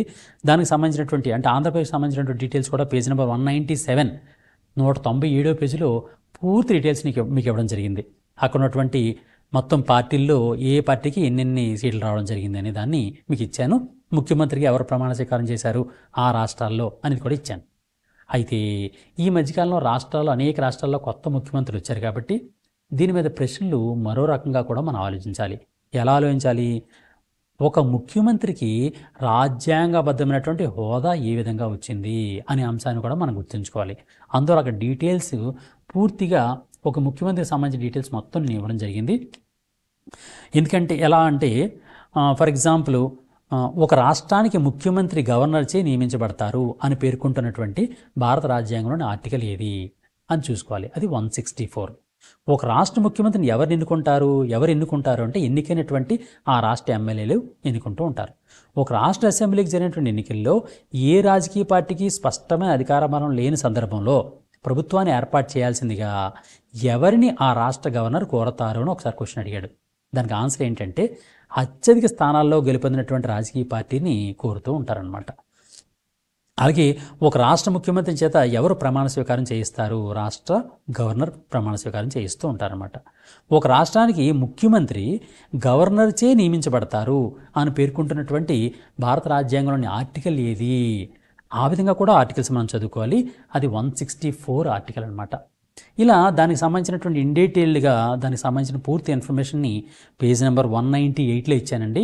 దానికి సంబంధించిన ముఖ్యమంత్రి అనే దానికి సంబంధించి అన్ని ప్రశ్నలు కూడా ఇవ్వడం జరిగింది. సాధారణంగా ఏంటంటే ఒక ప్రశ్న వస్తుందండి, అది ఎలా అంటే ముఖ్యమంత్రి పదవీ కాలం ఎంత ఉంటుందని భారత రాజ్యాంగం పేర్కొంటుంది అని ప్రశ్న వచ్చిందనుకోండి. భారత రాజ్యాంగంలో ఒక ముఖ్యమంత్రికి నియమిత కాలం ఉంటుందని పేర్కోలేదు, కానీ గవర్నర్ అభీష్టం మేరకు పదవీ కాలం ఉంటుంది అని మాత్రం ఉందన్నమాట. అయితే ఆ రాష్ట్ర అసెంబ్లీలో మెజారిటీ సభ్యులు ఆమోదం ఉన్నంత వరకు ముఖ్యమంత్రిని గవర్నర్ పదవి నుంచి తొలగించకూడదనమాట. ఓకే, ఈ పాయింట్ కూడా మీరు జాగ్రత్త గుర్తుంచుకోండి. అలాగే ఇప్పుడు ముఖ్యమంత్రి గురించి మనం మాట్లాడుకుంటున్నాం కాబట్టి భారతదేశంలో అత్యధిక కాలం ముఖ్యమంత్రిగా పనిచేసి రికార్డు సృష్టించినటువంటి వ్యక్తి ఎవరు అనే ప్రశ్న కూడా మనకు వచ్చే అవకాశం ఉంటుందన్నమాట. ఎందుకంటే ఈ మధ్యకాలంలోనే ఆయన ఆ రికార్డు నెలకొల్పడం జరిగింది. అందువల్ల దాన్ని పేజ్ నెంబర్ 198లో ఒక టేబుల్ ఫార్మ్లో మీకు ఇచ్చాను. ఆ టేబుల్ని కూడా మీరు తప్పనిసరిగా గుర్తుంచుకోవాలి. చూడండి, ఇదే టేబుల్. ఈ టేబుల్లో భారతదేశంలో అత్యధిక కాలం ముఖ్యమంత్రిగా పనిచేసినటువంటి వాళ్ళు మొట్టమొదటి స్థానాల్లో ఉన్నటువంటి వ్యక్తి ఎవరు అంటే పవన్ కుమార్ చామ్లింగ్ గారు. ఆయన సిక్కిం రాష్ట్రానికి ముఖ్యమంత్రి. ప్రస్తుతం ఆయన 24 సంవత్సరాలకి పైగా, ఇంచుమించుగా 24 సంవత్సరాల 165 రోజులకు పైగా ఆయన పదవిలో ఉన్నారనమాట. ఆయన ఏ రాజకీయ పార్టీకి చెందిన వ్యక్తి అంటే సిక్కిం డెమోక్రటిక్ ఫ్రంట్కి చెందినది. అలాగే రెండవ స్థానంలో నవీన్ పట్నాయక్ గారు ఉన్నారు. ఆయన ఒడిస్సాకి ముఖ్యమంత్రిగా పనిచేశారు. 24 సంవత్సరాల 96 రోజులు ఆయన పదవిలో ఉన్నారు. బిజు జనతాదళ్ పార్టీ చెందిన వాళ్ళు. మూడో స్థానంలో జ్యోతి బస్ గారు ఉన్నారు. వెస్ట్ బెంగాల్ ముఖ్యమంత్రిగా ఆయన పనిచేశారు. ఆయన 23 సంవత్సరాల 137 రోజులు పనిచేశారు. ఆయన communist party of India Marxist అంటే సిపిఐఎంకి చెందినటువంటి వ్యక్తి అనమాట. ఈ అంశాన్ని కూడా ఎందువల్లంటే ఈ మధ్యకాలంలో ముఖ్యమంత్రులు అనేక రాష్ట్రాలకి కొత్త ముఖ్యమంత్రులు వస్తున్నారు కాబట్టి మనం తప్పనిసరిగా ఇక్కడ గుర్తుంచుకోవాలన్నమాట. నెక్స్ట్ అదేవిధంగా పేజ్ నెంబర్ 199లో రాజ్యసభ యొక్క సమావేశాల గురించి కూడా నేను మెన్షన్ చేయడం జరిగింది. ఆ రాజ్యసభ సమావేశాలు 2024 జూన్ 24 నుంచి 23 వరకు, జూలై 3 వరకు జరిగాయి. అందువలన రాజ్యసభ సమావేశాల గురించి, రాజ్యసభలో నేతృత్వం వహిస్తున్న వాళ్ళు ఎవరు, సభ్యుల సంఖ్య ఎంత, దానిలో నామినేట్ చేయబడినటువంటి సభ్యులు ఎవరు, ఉపరాష్ట్రపతి ఎవరు, దానికి చైర్మన్ ఎవరు ఉంటారు, ప్రస్తుతం దానికి సంబంధించిన డీటెయిల్స్ అని కూడా 199 పేజ్ నెంబర్లో మీకు ఇవ్వడం జరిగింది. దాన్ని కూడా కంపల్సరీగా మీరు కాన్సన్ట్రేట్ చేయండి. నెక్స్ట్ ఈ మధ్య గ్రూప్ 3 ఎగ్జామ్లో మన తెలంగాణ పబ్లిక్ సర్వీస్ గ్రూప్ 3లో ఎగ్జామ్ పడినటువంటి మరో క్వశ్చన్ చెప్తానండి. ఇక ఇదే ఆ ప్రశ్న. అదేంటంటే రాజ్యాంగంలోని 39B మీద సుప్రీంకోర్టు పరిశీలన చేసిందనమాట. అందులో ఆర్టికల్ 39B దేని తెలియజేస్తోంది అనే ప్రశ్న వచ్చే అవకాశం ఉందన్నమాట. ఆర్టికల్ 39B దేని తెలియజేస్తోందంటే సమాజం యొక్క వనరుల్ని సమాజంలోని అందరికీ ఉత్తమ ఫలితాలు ఇచ్చే విధంగా పంపిణీ చేయాలి అని పేర్కొంటున్నదే ఆర్టికల్ 39B అనమాట. ఈ ఆర్టికల్ 39 అనేది డైరెక్ట్ ప్రిన్సిపల్స్ అంటే ఆదేశిక సూత్రాలకు సంబంధించిందనమాట. ఇందుకే ఆదేశిక సూత్రాలు భారత రాజ్యాంగంలోని ఏ భాగంలో ఉన్నాయి అంటే పార్ట్ 4లో ఉన్నాయి. ఏ ఆర్టికల్స్ని ఆదేశ సూత్రాలను పేర్కొంటారంటే ఆర్టికల్ 36 నుంచి 51 వరకు ఉన్నటువంటి అన్నింటినీ కూడా ఆదేశ సూత్రాలు లేదా డైరెక్టివ్ ప్రిన్సిపల్స్ అని పిలుస్తారనమాట. ఈ ఆదేశ సూత్రాలని ఏ రాజ్యాంగం నుంచి మన రాజ్యాంగ నిర్మాతలు తీసుకున్నారంటే ఐర్లాండ్ రాజ్యాంగంలో ఉన్నటువంటి ఆ అంశాన్ని మన దానిలో ఇంప్లిమెంట్ చేయడం జరిగిందనమాట. ఇది ఆదేశ సూత్రాల గురించి. ఇక్కడ మనం గుర్తుంచుకోవాల్సిన 3 అంశాలు ఉంటాయండి. ఒకటి ఆదేశ సూత్రాలు, 2 ప్రాథమిక హక్కులు, 3 ప్రాథమిక విధులు. ఆదేశ సూత్రాల గురించి ఆల్రెడీ మీకు చెప్పాను. ఆర్టికల్ 36 నుంచి 57 వరకు ఉంటాయని. మరి ప్రాథమిక విధులు ఎన్ని? 7. ప్రాథమిక హక్కులు ఎన్ని? 7. ప్రాథమిక విధులు ఎన్ని? 11. అలాగే ప్రాథమిక విధుల్ని ఒక రాజ్యాంగ సవరణలో ప్రాథమిక విధులు అనేవి రాజ్యాంగంలో ఏ రాజ్యాంగ సవరణ ప్రకారం చేర్చారు అంటే 42వ రాజ్యాంగ సవరణ ప్రకారం చేర్చడం జరిగిందనమాట. ఈ అంశాన్ని కూడా మనం తప్పనిసరిగా గుర్తుంచుకోండి. నెక్స్ట్ మరో ప్రధాన అంశం చెప్తాను. అదేంటంటే నెక్స్ట్ది పేజ్ నెంబర్ ఎలక్ట్రల్ బాండ్స్ గురించి అండి. Page number 202. 202లో ఎలక్ట్రల్ బాండ్స్ గురించి ఇవ్వడం జరిగింది. అది తప్పనిసరిగా మనం చదువుకోవాలి. ఎలక్ట్రల్ బాండ్స్ గురించి ఈ మధ్యకాలంలో విపరీతమైనటువంటి చర్చలు రావడం జరిగింది. విపరీతమైనటువంటి వార్తలు కూడా రావడం జరిగింది. అందువల్ల ఎలక్ట్రల్ బాండ్స్ అంటే ఏంటి, ఏ బ్యాంకు దాన్ని జారీ చేసేది, దాని గురించి ఈ మధ్యకాలంలో సుప్రీంకోర్టు ఏమని తీర్పిచ్చింది, అవన్నీ డీటెయిల్స్ కూడా కంప్లీట్ డీటెయిల్స్ పేజ్ నెంబర్ 202లో ఇచ్చానండి. ఎందుకంటే వీడియో పెద్ద అయిపోతున్న ఉద్దేశంతో దీన్ని ఎక్స్ప్లెయిన్ చేయట్లేదు నేను. 202లో ఇచ్చినటువంటి ఎలక్ట్రల్ బాండ్స్ సమాచారం మాత్రం తప్పనిసరిగా మీరు గుర్తుంచుకొని తప్పనిసరిగా చదవండి. అలాగే మరొక అంశం చెప్తాను. ఎలక్ట్రల్ బాండ్స్ గురించి ఆల్రెడీ ఇంతకుముందు వీడియోలో కూడా మీకు చెప్పాను కాబట్టి ఇంకా విషయం చెప్పట్లేదు కాదు, కానీ తప్పనిసరిగా మనం చదువుకోవాలి. ఇక్కడ ఎలక్ట్రల్ బాండ్ కొనుగోలు చేసినటువంటి మొదటి స్థానాల్లో ఉన్నటువంటి సంస్థలు కూడా నేను టేబులర్ ఫామ్లో ఇచ్చాను, అది కూడా ఒక్కసారి చూసుకోవడం మంచిది. నెక్స్ట్ అదే పేజీలో మరొక ప్రధాన అంశం ఉందండి. అదేంటంటే జస్టిస్ కేజీ బాలకృష్ణ కమిషన్ గడువు పొడిగింపు అనే ఒక అంశం ఇచ్చాను. జస్టిస్ కేజీ బాలకృష్ణన్ గారు అంటే సుప్రీంకోర్టు ప్రధాన న్యాయమూర్తిగా పనిచేసినటువంటి జస్టిస్ కేజీ బాలకృష్ణన్ గారి నేతృత్వంలో కేంద్ర ప్రభుత్వం ఒక కమిటీ వేసింది. దేనికోసం వేసింది, ఆ కమిటీ గడువు ఈ మధ్య పొడిగించామని ప్రకటించారు కాబట్టి ఆ కమిటీ గురించి కూడా మనం తెలుసుకోవాలి. ఆ కమిటీ దేనికోసం వేశారంటే మతం మారినటువంటి దళితులు, మతం మారినటువంటి ఎస్సీ వర్గానికి చెందినటువంటి వాళ్ళకి ఎస్సీ హోదా ఇవ్వాలా వద్దా అనే అంశం మీద అధ్యయనం చేయడం కోసం జస్టిస్ కేజీ బాలకృష్ణ గారి ఆధ్వర్యంలో నేతృత్వంలో కేంద్ర ప్రభుత్వం ఒక కమిటీని వేసిందనమాట.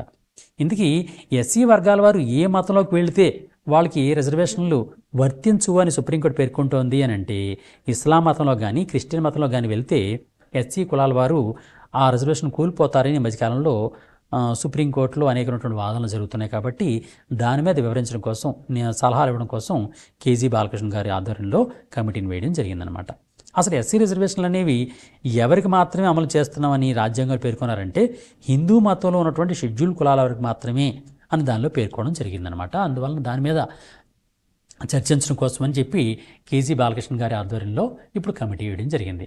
ఇప్పుడు ఈ నేపథ్యంలో ఎస్సీ ఎస్టీ రిజర్వేషన్ల గురించి చర్చ వచ్చింది కాబట్టి దానికి సంబంధించిన డీటెయిల్స్ అన్నీ కూడా పేజ్ నెంబర్ 204లో నేను ఇచ్చానండి. కంప్లీట్ డీటెయిల్స్ మీకు ఇచ్చాను. రాజ్యాంగంలోని ఏ ఆర్టికల్ ప్రకారం షెడ్యూల్ కులాల వారికి రిజర్వేషన్ సదుపాయం కల్పిస్తారు అంటే ఆర్టికల్ 341, ఆర్టికల్ 341. రాజ్యాంగ చట్టం షెడ్యూల్ కులాలు 1950 ప్రకారం హిందూ మతంలోని షెడ్యూల్ కులాలకు వారికి మాత్రమే రిజర్వేషన్ సదుపాయం కల్పించగా సిక్కు మతంలో ఉన్న వాళ్ళకు కూడా రిజర్వేషన్ కల్పించారు. ఎప్పుడు అని అంటే 1956లో. అలాగే బౌద్ధ మతంలో ఉన్నటువంటి ఎస్సీ వర్గాల వారికి 1990లో కల్పించారు. అందువలన క్రిస్టియన్లుగా వెళ్ళిన వారికి ఆ రిజర్వేషన్ కల్పించవచ్చా అనే దాని మీద కేజీ బాలకృష్ణ గారి ఆధ్వర్యంలో ఒక కమిటీని ఏర్పాటు చేయడం జరిగింది. దానిలో ఉన్న సభ్యులు ఎవరు అంటే రిటైర్డ్ ఐఏఎస్ అధికారి అయినటువంటి డాక్టర్ రవీంద్ర కుమార్ జైన్ గారు, అలాగే యూజీసీ సభ్యులైనటువంటి ప్రొఫెసర్ సుష్మా యాదవ్ గారు, వీళ్ళందరూ కలిపి ఒక కమిటీని ఏర్పాటు చేయడం జరిగిందనమాట. అసలు ఇస్లాము అండ్ క్రిస్టియన్ మతాల్లోనికి మారినటువంటి షెడ్యూల్ కులాల వారి జీవన పరిస్థితుల్ని అధ్యయనం చేయడానికి ఏర్పాటు చేసినటువంటి ఈ కమిటీలో షెడ్యూల్ ట్రైబ్ గురించి అధ్యయనం లేదు. షెడ్యూల్డ్ ట్రైబ్స్ గురించి మాత్రం ఇక్కడ మెన్షన్ చేయలేదు. కేవలం ఎస్సీస్ షెడ్యూల్డ్ క్యాస్ట్ల గురించి మాత్రమే ఈ మన బాలకృష్ణ గారికి కమిటీ గారికి అప్పచెప్పడం జరిగింది. దానికి కారణం ఏంటి అంటే షెడ్యూల్డ్ ట్రైబ్ వారికి మతాలతో సంబంధం లేకుండా వారున్న ప్రాంతానికి అనుగుణంగా రిజర్వేషన్ ఇస్తున్నారు. అందువలన మన బాలకృష్ణ గారికి ఆ బాధ్యత అప్పగించలేదన్నమాట. ఇందుకే మన జస్టిస్ కేజీ బాలకృష్ణ గారికి ఏ బాధ్యతలు అప్పగించారు అని అంటే ఇతర మతాల్లో వాళ్ళు ఉన్న వాళ్ళకి ఎస్సీ హోదా ఇవ్వచ్చా ఇవ్వకూడదా, రెండోది ఇతర మతాల్లోనికి మారినటువంటి వారికి ఎస్సీ హోదా ఇస్తే ప్రస్తుత ఎస్సీ హోదా కలిగిన వారిపై పడే ప్రభావం ఎంత ఉంది అనే దాన్ని చూడడం కోసం, అలాగే ఎస్సీలు ఇతర మతాల్లోనికి మారడం వలన సంస్కృతి సాంప్రదాయాలు సామాజిక పరిస్థితులు హోదాపరమైనటువంటి వివక్ష పేదరికాల్లో వస్తున్నటువంటి మార్పులు ఇతర మతాల్లోకి మారినటువంటి వారికి ఎస్సీ హోదా ఇస్తే ఆ అంశాల మీద పడే ప్రభావాన్ని అధ్యయనం చేయాలి అనే ఉద్దేశంతో ఈ కమిటీని ఏర్పాటు చేయడం జరిగిందనమాట. ఇది మనం తప్పనిసరిగా గుర్తుంచుకోవాల్సినటువంటి మరో ప్రధాన అంశం. నెక్స్ట్ మరో ప్రధాన అంశం మీకు చెప్తాను. అది పేజ్ నెంబర్ 205 చూడండి. 205లో ఈ మధ్యకాలంలోనే ఎలక్షన్ కమిషనర్ గారు రాజీనామా చేయడం జరిగింది. కొత్త ఎలక్షన్ కమిషనర్ని నియామకం చేయడం జరిగింది. అయితే అరుణ్ గోయల్ గారు అప్పటిదాకా ఎలక్షన్ కమిషనర్గా ఉన్నటువంటి అరుణ్ గోయల్ గారు సడన్గా తన పదవికి రాజీనామా చేయడం జరిగింది. అందువల్ల దాని మీద కూడా వార్తలు రావడం జరిగింది. అందువలన కంప్లీట్ ఎలక్షన్ కమిషన్ గురించి పూర్తి డీటెయిల్స్ని మనం తప్పనిసరిగా చదువుకోవాలి. దానికి సంబంధించిన ఇన్ఫర్మేషన్ ఆల్రెడీ 205లో నేను ఇవ్వడం జరిగింది. అది కూడా కంపల్సరీగా మీరు చదువుకోండి. అలాగే ఎలక్షన్ కమిషన్ నియామకం గురించి ఒక బిల్లు కూడా ఈ మధ్యకాలంలో పార్లమెంటు ఆమోదించింది కాబట్టి దానికి సంబంధించిన డీటెయిల్స్ కూడా మనం తప్పనిసరిగా తెలుసుకోవాలి. నెక్స్ట్ మరొక ప్రధాన అంశం చెప్తాను. అదేంటంటే క్రిమినల్ ప్రొసీజర్ కోడ్ సెక్షన్ 125 గురించి ఈ మధ్య వార్తలు రావడం జరిగిందండి. క్రిమినల్ ప్రొసీజర్ కోడ్ దాని గురించి కూడా మనం తప్పనిసరిగా గుర్తుంచుకోండి, చదువుకోండి. ఎందుకంటే వీడియో పెద్ద అయిపోతున్న ఉద్దేశంతో నేను కట్ చేస్తున్నానండి. నెక్స్ట్ మరొక ప్రధాన అంశం ఏంటంటే సిఏఏ అమలు అంటే యూనిఫామ్ సివిల్ కోడ్. ఈ యూనిఫామ్ సివిల్ కోడ్ని అమలు చేసినటువంటి మొట్టమొదటి రాష్ట్రంగా ఉత్తరాఖండ్ నిలిచింది. అందువలన కంప్లీట్గా ఈ సిఏఏ గురించి పూర్తి ఇన్ఫర్మేషన్ని అంటే యూనిఫామ్ సివిల్ కోడ్ యూసీసీ, ఆ యూనిఫామ్ సివిల్ కోడ్ గురించి పూర్తి డీటెయిల్స్ని మనం తప్పనిసరిగా చదువుకోవాలన్నమాట. యూసీసీని ఆమోదిస్తూ ఉత్తరాఖండ్ రాష్ట్రం అనేది 2024 ఫిబ్రవరి 7వ తేదీన తీర్మానం అమలు చేసి మొట్టమొదటి అమలు కోసం ప్రయత్నం చేయడం జరిగింది. దాని మీద భారత రాష్ట్రపతి 2024 ఫిబ్రవరి 11వ తేదీన సంతకం కూడా పెట్టడం జరిగిందనమాట. అందువలన దానికి సంబంధించిన డీటెయిల్స్ అన్నీ కూడా మనం పేజ్ నెంబర్ 208లో ఇచ్చాను. దానికి సంబంధించిన డీటెయిల్స్ అన్నీ కూడా మీరు చదువుకోండి. అంతేకాకుండా ఇక్కడ రాష్ట్రపతి గారి యొక్క సంతకం జరిగింది కాబట్టి ఇక్కడ మరో ప్రశ్న కూడా వచ్చే అవకాశం ఉంటుంది. రాష్ట్రపతి గారు ఒక బిల్లు మీద సంతకం ఏ ఆర్టికల్ ఆధారంగా సంతకం పెడతారు అని అంటే ఆర్టికల్ 111. ఒక రాష్ట్ర శాసనసభ ఆమోదించినటువంటి బిల్లులన్నీ కూడా ఎవరి ఆమోదం లేదా సంతకం అనంతరం అవి చట్టాలుగా మారుతాయంటే ఆ రాష్ట్రం యొక్క గవర్నర్ గారి సంతకంతో మారిపోతాయి. కానీ ఆయన ఇష్టమైతే ఆయన సంతకం పెడతారు. ఏ ఆర్టికల్ ప్రకారం సంతకం పెడతారు గవర్నర్ గారు అంటే ఆర్టికల్ 200. ఓకేనండి. రాష్ట్రపతి గారు ఆర్టికల్ 111 ప్రకారం బిల్లు మీద సంతకం పెడితే చట్టం అవుతుంది. అది గవర్నర్ గారు ఆర్టికల్ 200 ప్రకారం సంతకం పెడితే అది చట్టంగా మారుతుందన్నమాట. అయితే ఇక్కడ గవర్నర్ గారికి 3 అవకాశాలు ఉన్నాయి. ఒక రాష్ట్ర ప్రభుత్వం అసెంబ్లీ తీర్మానం చేస్తే 3 అవకాశాలు ఉన్నాయి. ఆ 3 అవకాశాల్లో ఆయన డైరెక్ట్గా బిల్లు మీద సంతకం పెట్టవచ్చు, లేదా బిల్లును రిజర్వ్ చేసి తన సలహాలని వివరిస్తూ అసెంబ్లీకి మళ్ళీ తిప్పి పంపచ్చు, లేదా బిల్లుని రాష్ట్రపతి ఆమోదానికి కూడా పంపించవచ్చు అనమాట. అందువలన ఒక బిల్లు గురించి మొత్తం చర్చ మనకి ఇక్కడ వచ్చింది. అందువలన ఇక్కడ నేను ఏం చేశానంటే పేజ్ నెంబర్ 209లో ఒక టేబుల్ ఇచ్చానండి. ఆ టేబుల్ కూడా మీరు తప్పనిసరిగా గుర్తుంచుకోండి. పేజ్ నెంబర్ 209 చూడండి. పేజ్ నెంబర్ 209లో పార్లమెంట్లో సాధారణ బిల్లు, మనీ బిల్లు. సాధారణంగా ఒక బిల్లు మనీ బిల్ అని ఎవరు ప్రకటిస్తారు అంటే లోక్సభ స్పీకర్కే ఆ అధికారం ఉంది. మనీ బిల్ అనే దాన్ని రాజ్యసభ తిరస్కరించలేదు. లోక్సభ ఆమోదిస్తే దాన్ని తప్పనిసరిగా రాజ్యసభ ఆమోదించి తీరాలన్నమాట. ఒకవేళ ఆమోదించకపోయినప్పటికీ కూడా రాష్ట్రపతికి ఆ బిల్లు వెళ్ళిపోయి చట్టంగా మారిపోతుంది. ఇక్కడ నేను ఏం చేశానంటే ఒక సాధారణ బిల్లుకి ఒక మనీ బిల్లుకి ఉన్నటువంటి తేడాలని ఒక టేబుల్ ఫార్మ్లో ఇచ్చాను. ఎవరు ప్రవేశపెడతారు? లోక్సభలో లేదా రాజ్యసభలో ఏ సభలోనైనా ప్రవేశపెట్టవచ్చు సాధారణ బిల్లుని. కానీ మనీ బిల్లుని మాత్రం లోక్సభలో మాత్రమే ప్రవేశపెట్టాలి. ఎవరు ప్రవేశపెడతారు అంటే ఒక శాఖ యొక్క మంత్రి కానీ లేదా ఎవరైనా సభ్యుడు కానీ సాధారణ బిల్లుని ప్రవేశపెట్టచ్చు. మనీ బిల్లు మాత్రం ఆ శాఖ మంత్రి మాత్రమే ప్రవేశపెట్టాలి. రాష్ట్రపతి ముందస్తు అవసరం గురించి చూస్తే సాధారణ బిల్లుకి రాష్ట్రపతి ముందస్తు అనుమతి అవసరం లేదు. అలాగే మనీ బిల్ కానీ చూస్తే రాష్ట్రపతి ముందస్తు అనుమతి మాత్రం ఉండాలి. రాజ్యసభ అధికారం ఎంత అంటే బిల్లుని సవరించే లేదా తిరస్కరించే అధికారం రాజ్యసభకి సాధారణ బిల్లు అయితే ఉంటుంది. కానీ మనీ బిల్లుకి మాత్రం రాజ్యసభకు అధికారం ఉండదు. రాజ్యసభ తన వద్ద ఎంతకాలం ఉంచుకోవచ్చు అంటే సాధారణ బిల్లుని అయితే 6 నెలల వరకు తన వద్ద ఉంచుకోవచ్చు. అదే మనీ బిల్లుని అయితే అత్యధికంగా 14 రోజులు మాత్రమే, అంటే 2 వారాలు మాత్రమే ఉంచుకోవచ్చు. రాష్ట్రపతి ఆమోదం గురించి చూస్తే సాధారణ బిల్లు అయితే 2 సభల ఆమోదం తర్వాత రాష్ట్రపతి ఆమోదం లభిస్తుంది. మనీ బిల్లు అయితే రాష్ట్రపతి ఆమోదానికి లోక్సభ ఒకటే ఆమోదిస్తే సరిపోతుంది. సంయుక్త సమావేశంగానే ఏర్పాటు చేయాలనుకుంటే సాధారణ బిల్లు అయితే ఒక సభ ఆమోదించి మరో సభ తిరస్కరిస్తే ఉభయ సభల సంయుక్త సమావేశాన్ని ఏర్పాటు చేయడం జరుగుతుంది. సంయుక్త సమావేశానికి లోక్సభ స్పీకర్ అధ్యక్షత వహిస్తాడు. అదే మనీ బిల్లు అయితే ఉభయ సభల సంయుక్త సమావేశం అవసరం ఉండదు. లోక్సభ తీర్మానమే ఫైనల్ అనమాట. అలాగే అక్కడే ఒక చిన్న టేబులర్ ఫార్మ్లో కొన్ని ఆర్టికల్ కూడా ఇచ్చానండి. సాధారణ బిల్లు అనేది అనుమతి వివరించేటటువంటి ఆర్టికల్ ఏది అంటే 107, 108 ఆర్టికల్ ప్రకారం సాధారణ బిల్లుని అనుమతిస్తుంది. మనీ బిల్ అయితే 110 ఆర్టికల్ ప్రకారం లోక్సభలో ప్రవేశపెడతారు. అలాగే ఫైనాన్షియల్ బిల్ అయితే 117, రాజ్యాంగ సవరణ బిల్ అయితే 368 ఆర్టికల్స్ అనేవి ఒక బిల్లుకి సంబంధించినటువంటి ఆర్టికల్స్ అనమాట. అవి కూడా మీరు తప్పనిసరిగా చదువుకోండి. నెక్స్ట్ మరో ప్రధాన అంశం మళ్ళీ చెప్తాను. అదేంటంటే ఈ మధ్య జెనెటికలీ మోడిఫైడ్ పంటల మీద చర్చలు వచ్చాయి. ఆ మధ్యకాలంలో సుప్రీంకోర్టు కేంద్ర ప్రభుత్వాన్ని కూడా చర్చించిందనమాట. జెనెటికల్లీ మోడిఫైడ్ ఆర్గానిజమ్స్ లేదా జిఎం పంటలు అంటారు. అసలు జిఎం పంటలు అంటే ఏంటి, ఏ కారణంతో జిఎం పంటలకి ఈ మధ్యకాలంలో 2024 జనవరి 11వ తేదీన భారత సుప్రీంకోర్టు కేంద్ర ప్రభుత్వానికి కొన్ని సూచనలు చేసిందనమాట. అందులో తప్పనిసరిగా మనం జిఎం పంటల గురించి కూడా మాట్లాడుకోవాలి.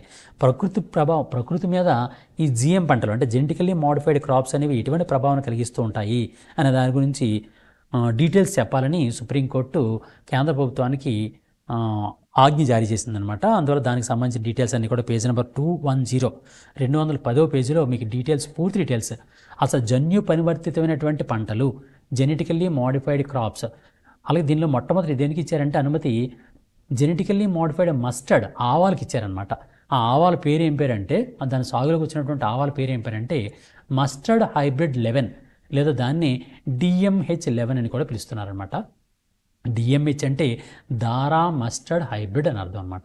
దారా మస్టర్డ్ హైబ్రిడ్ 11 అంటే DM అంటే GM అంటే జెనెటికల్లీ మోడిఫైడ్ క్రాప్ అనమాట. అసలు దాని యొక్క ప్రభావాలు ఏంటి, దానికి ఎవరు అనుమతిస్తారు అంటే FSSAI, వీటన్నిటి గురించి సంబంధించిన మొత్తం డీటెయిల్స్ అని కూడా 210వ పేజీలో మీకు పూర్తిగా ఇచ్చాను. దానికి సంబంధించిన డీటెయిల్స్ మరి చదువుకోండి. నెక్స్ట్ మరో ప్రధానమైనటువంటి అంశం మీకు చెప్తానండి ఇప్పుడు. అది ఏంటంటే SC వర్గీకరణ. ఈ మధ్యకాలంలోనే చారిత్రకమైనటువంటి ఒక తీర్పుని సుప్రీంకోర్టు ఇవ్వడం జరిగింది. ఆ తీర్పే SCలు వర్గీకరణ చేయాలి.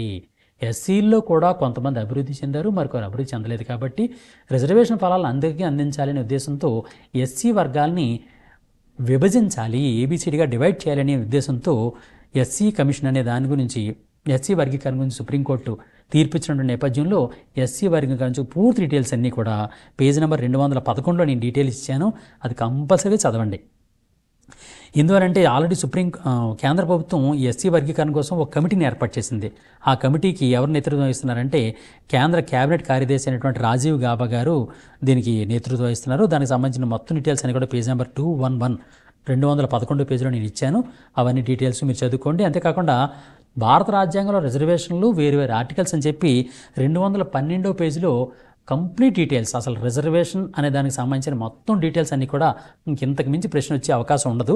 దానికి సంబంధించిన డీటెయిల్స్ అన్నీ కూడా పేజ్ నెంబర్ 212 పేజీలో నేను ఇచ్చాను. దానికి సంబంధించిన డీటెయిల్స్ అన్నీ కూడా మీకు ఒకసారి ఎక్స్ప్లెయిన్ చేస్తాను ఫాస్ట్గా, ఒకసారి చూసుకోండి. కేంద్ర రాష్ట్రాల శాసనసభలో SC ST వర్గాల వారికి ప్రత్యేక రిజర్వేషన్ కల్పిస్తున్నటువంటి రాజ్యాంగంలోని భాగం ఏది అంటే పార్ట్ 16. అలాగే SC ST వర్గాల వారికి ప్రభుత్వ ఉద్యోగాల్లో రిజర్వేషన్ కల్పించడానికి అనుమతిస్తున్నటువంటి ఆర్టికల్స్ ఏవి అంటే 15(4), 16(4). SC ST వర్గాలకి ప్రమోషన్లో రిజర్వేషన్ కల్పిస్తున్నటువంటి ఆర్టికల్స్ ఏవి అంటే ఆర్టికల్ 16లోని క్లాజ్ 4A. అలాగే SC ST వర్గాల వారికి ప్రమోషన్లో రిజర్వేషన్లు కల్పించడానికి అనుమతించడానికి ఆర్టికల్ 16లో క్లాజ్ 4A చేర్చడం కోసం ఒక రాజ్యాంగ సవరణ చేశారు. ఆ సవరణ ఏది అంటే 1995లో 77వ రాజ్యాంగ సవరణ చట్టం చేయడం జరిగిందనమాట. అలా దానికి సంబంధించిన మొత్తం డీటెయిల్స్ అన్నీ కూడా SC ST వర్గాల వారికి సంబంధించినటువంటి కంప్లీట్ డీటెయిల్స్ అన్నీ కూడా, రిజర్వేషన్ సంబంధించిన కంప్లీట్ డీటెయిల్స్ అన్నీ కూడా 212లో ఇచ్చాను. దానికి సంబంధించిన డీటెయిల్స్ అన్నీ కూడా తప్పనిసరిగా చదువుకోండి. Next page number 213. ఎందుకంటే వీడియో ఎక్కువైపోతుందనే ఉద్దేశంతో దీన్ని ఇక్కడ కట్ చేస్తున్నానండి, కానీ మీ దగ్గర ఉన్న బుక్ నుంచి మాత్రం కంపల్సరీగా దాన్ని చదువుకోండి. నెక్స్ట్ మరో ప్రధాన అంశం ఇక్కడ చెప్తానండి. అది ఏంటంటే సుప్రీంకోర్టు యొక్క వజ్రోత్సవం. ఇది చాలా చాలా ఇంపార్టెంట్ అండి. సుప్రీంకోర్టు ఏర్పడి వజ్రోత్సవాలు అయ్యాయి. వజ్రోత్సవం అంటే 75 ఇయర్స్, 75 సంవత్సరాల నేపథ్యంలో దాని మీద కూడా తప్పనిసరిగా సుప్రీంకోర్టు మీద కూడా ప్రశ్న వచ్చే అవకాశం ఉంది. కాబట్టి దానికి సంబంధించిన డీటెయిల్స్ చెప్తాను. వజ్రోత్సవాలు ఎప్పుడు నిర్వహించారు అంటే 2024 జనవరి 8వ తేదీన వజ్రోత్సవాలు చేయడం జరిగింది. ఎందుకు వజ్రోత్సవం అంటే 75 సంవత్సరాలు అంటే డైమండ్ జూబ్లీ అంటారు. మరి ఎలాంటి జూబ్లీస్ ఉన్నాయి అనేది ఒక టేబులర్ ఫార్మ్లో మీకు ఇచ్చాను, ఇక్కడ చూసుకోండి. ఇక్కడ చూడండి, డీటెయిల్ ఇచ్చాను, వివిధ సంవత్సరాలు ఉత్సవాల పేర్లు. ఫర్ ఎగ్జాంపుల్ ఏదైనా ఒక సంస్థకి 25 సంవత్సరాలు నిండితే దాన్ని సిల్వర్ జూబ్లీ అంటారు, 40 సంవత్సరాలు నిండితే రూబీ జూబ్లీ అంటారు, 50 ఇయర్స్ అయితే గోల్డెన్ జూబ్లీ, 65 ఇయర్స్ అయితే సఫైర్ జూబ్లీ, 70 ఇయర్స్ అయితే ప్లాటినం జూబ్లీ, 75 ఇయర్స్ అయితే డైమండ్ జూబ్లీ అనమాట. అందులో ఈ జూబ్లీస్ అన్నిటి గురించి మనం చదువుకోవాలి.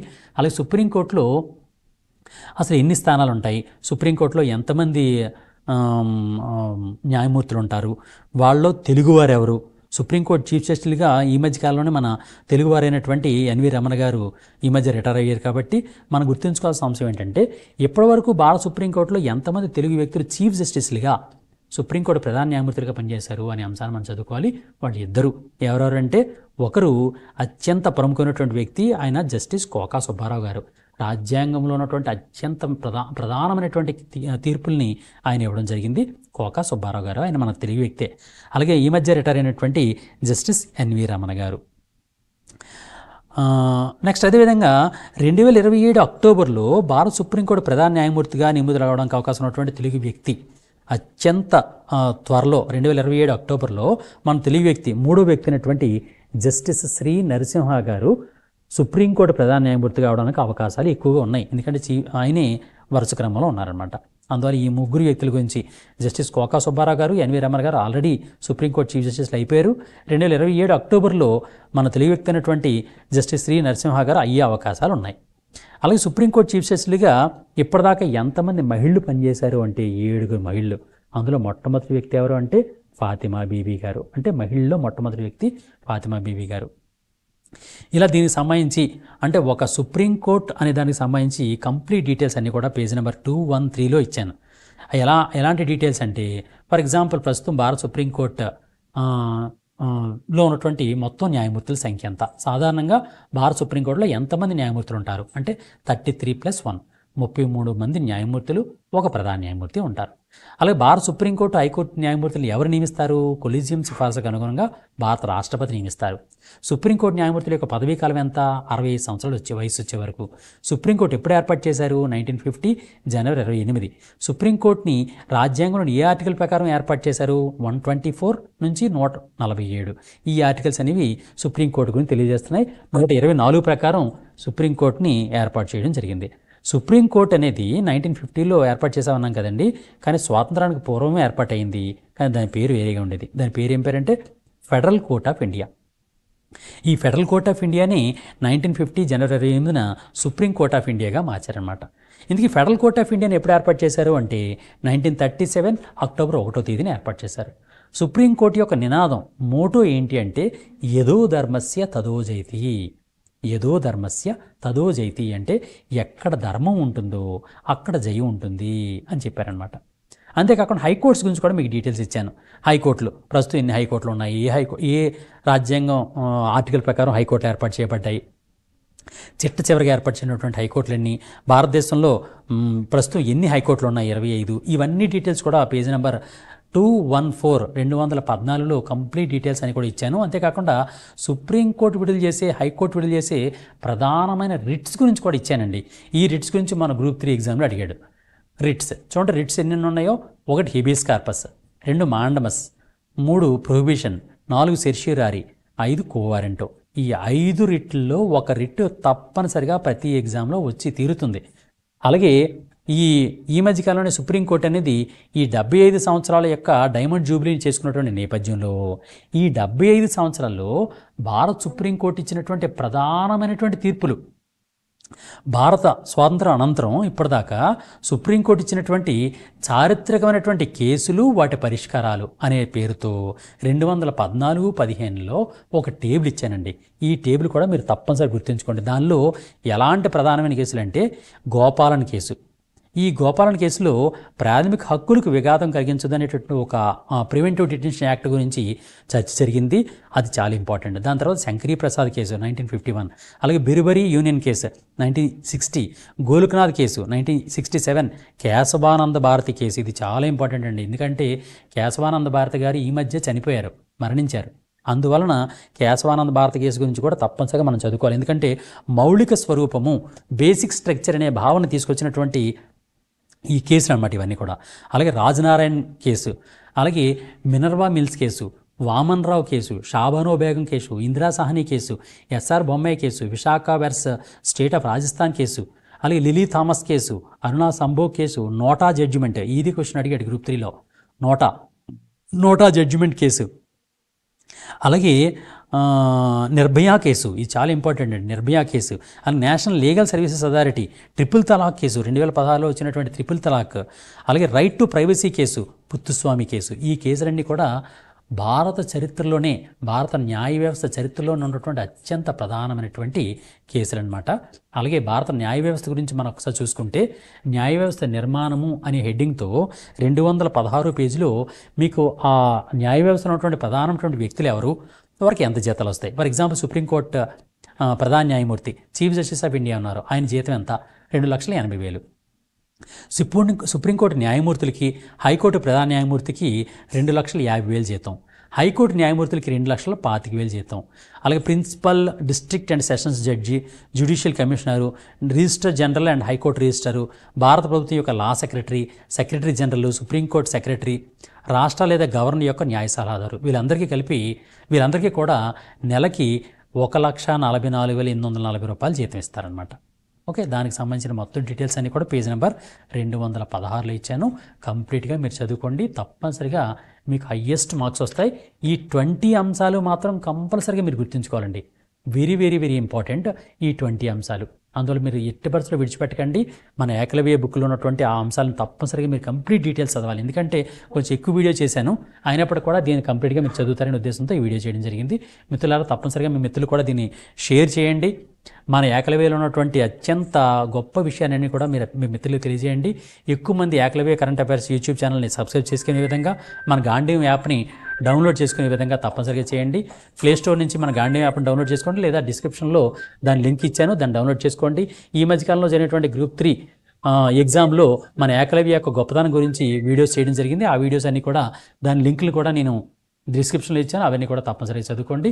తప్పనిసరిగా మీకు హయ్యెస్ట్ మార్కులు గ్రూప్ 2లో కూడా వచ్చి మీరంతా ఉన్నత ఉద్యోగులుగా మారతారని కోరుకుంటూ, all the best, God bless you.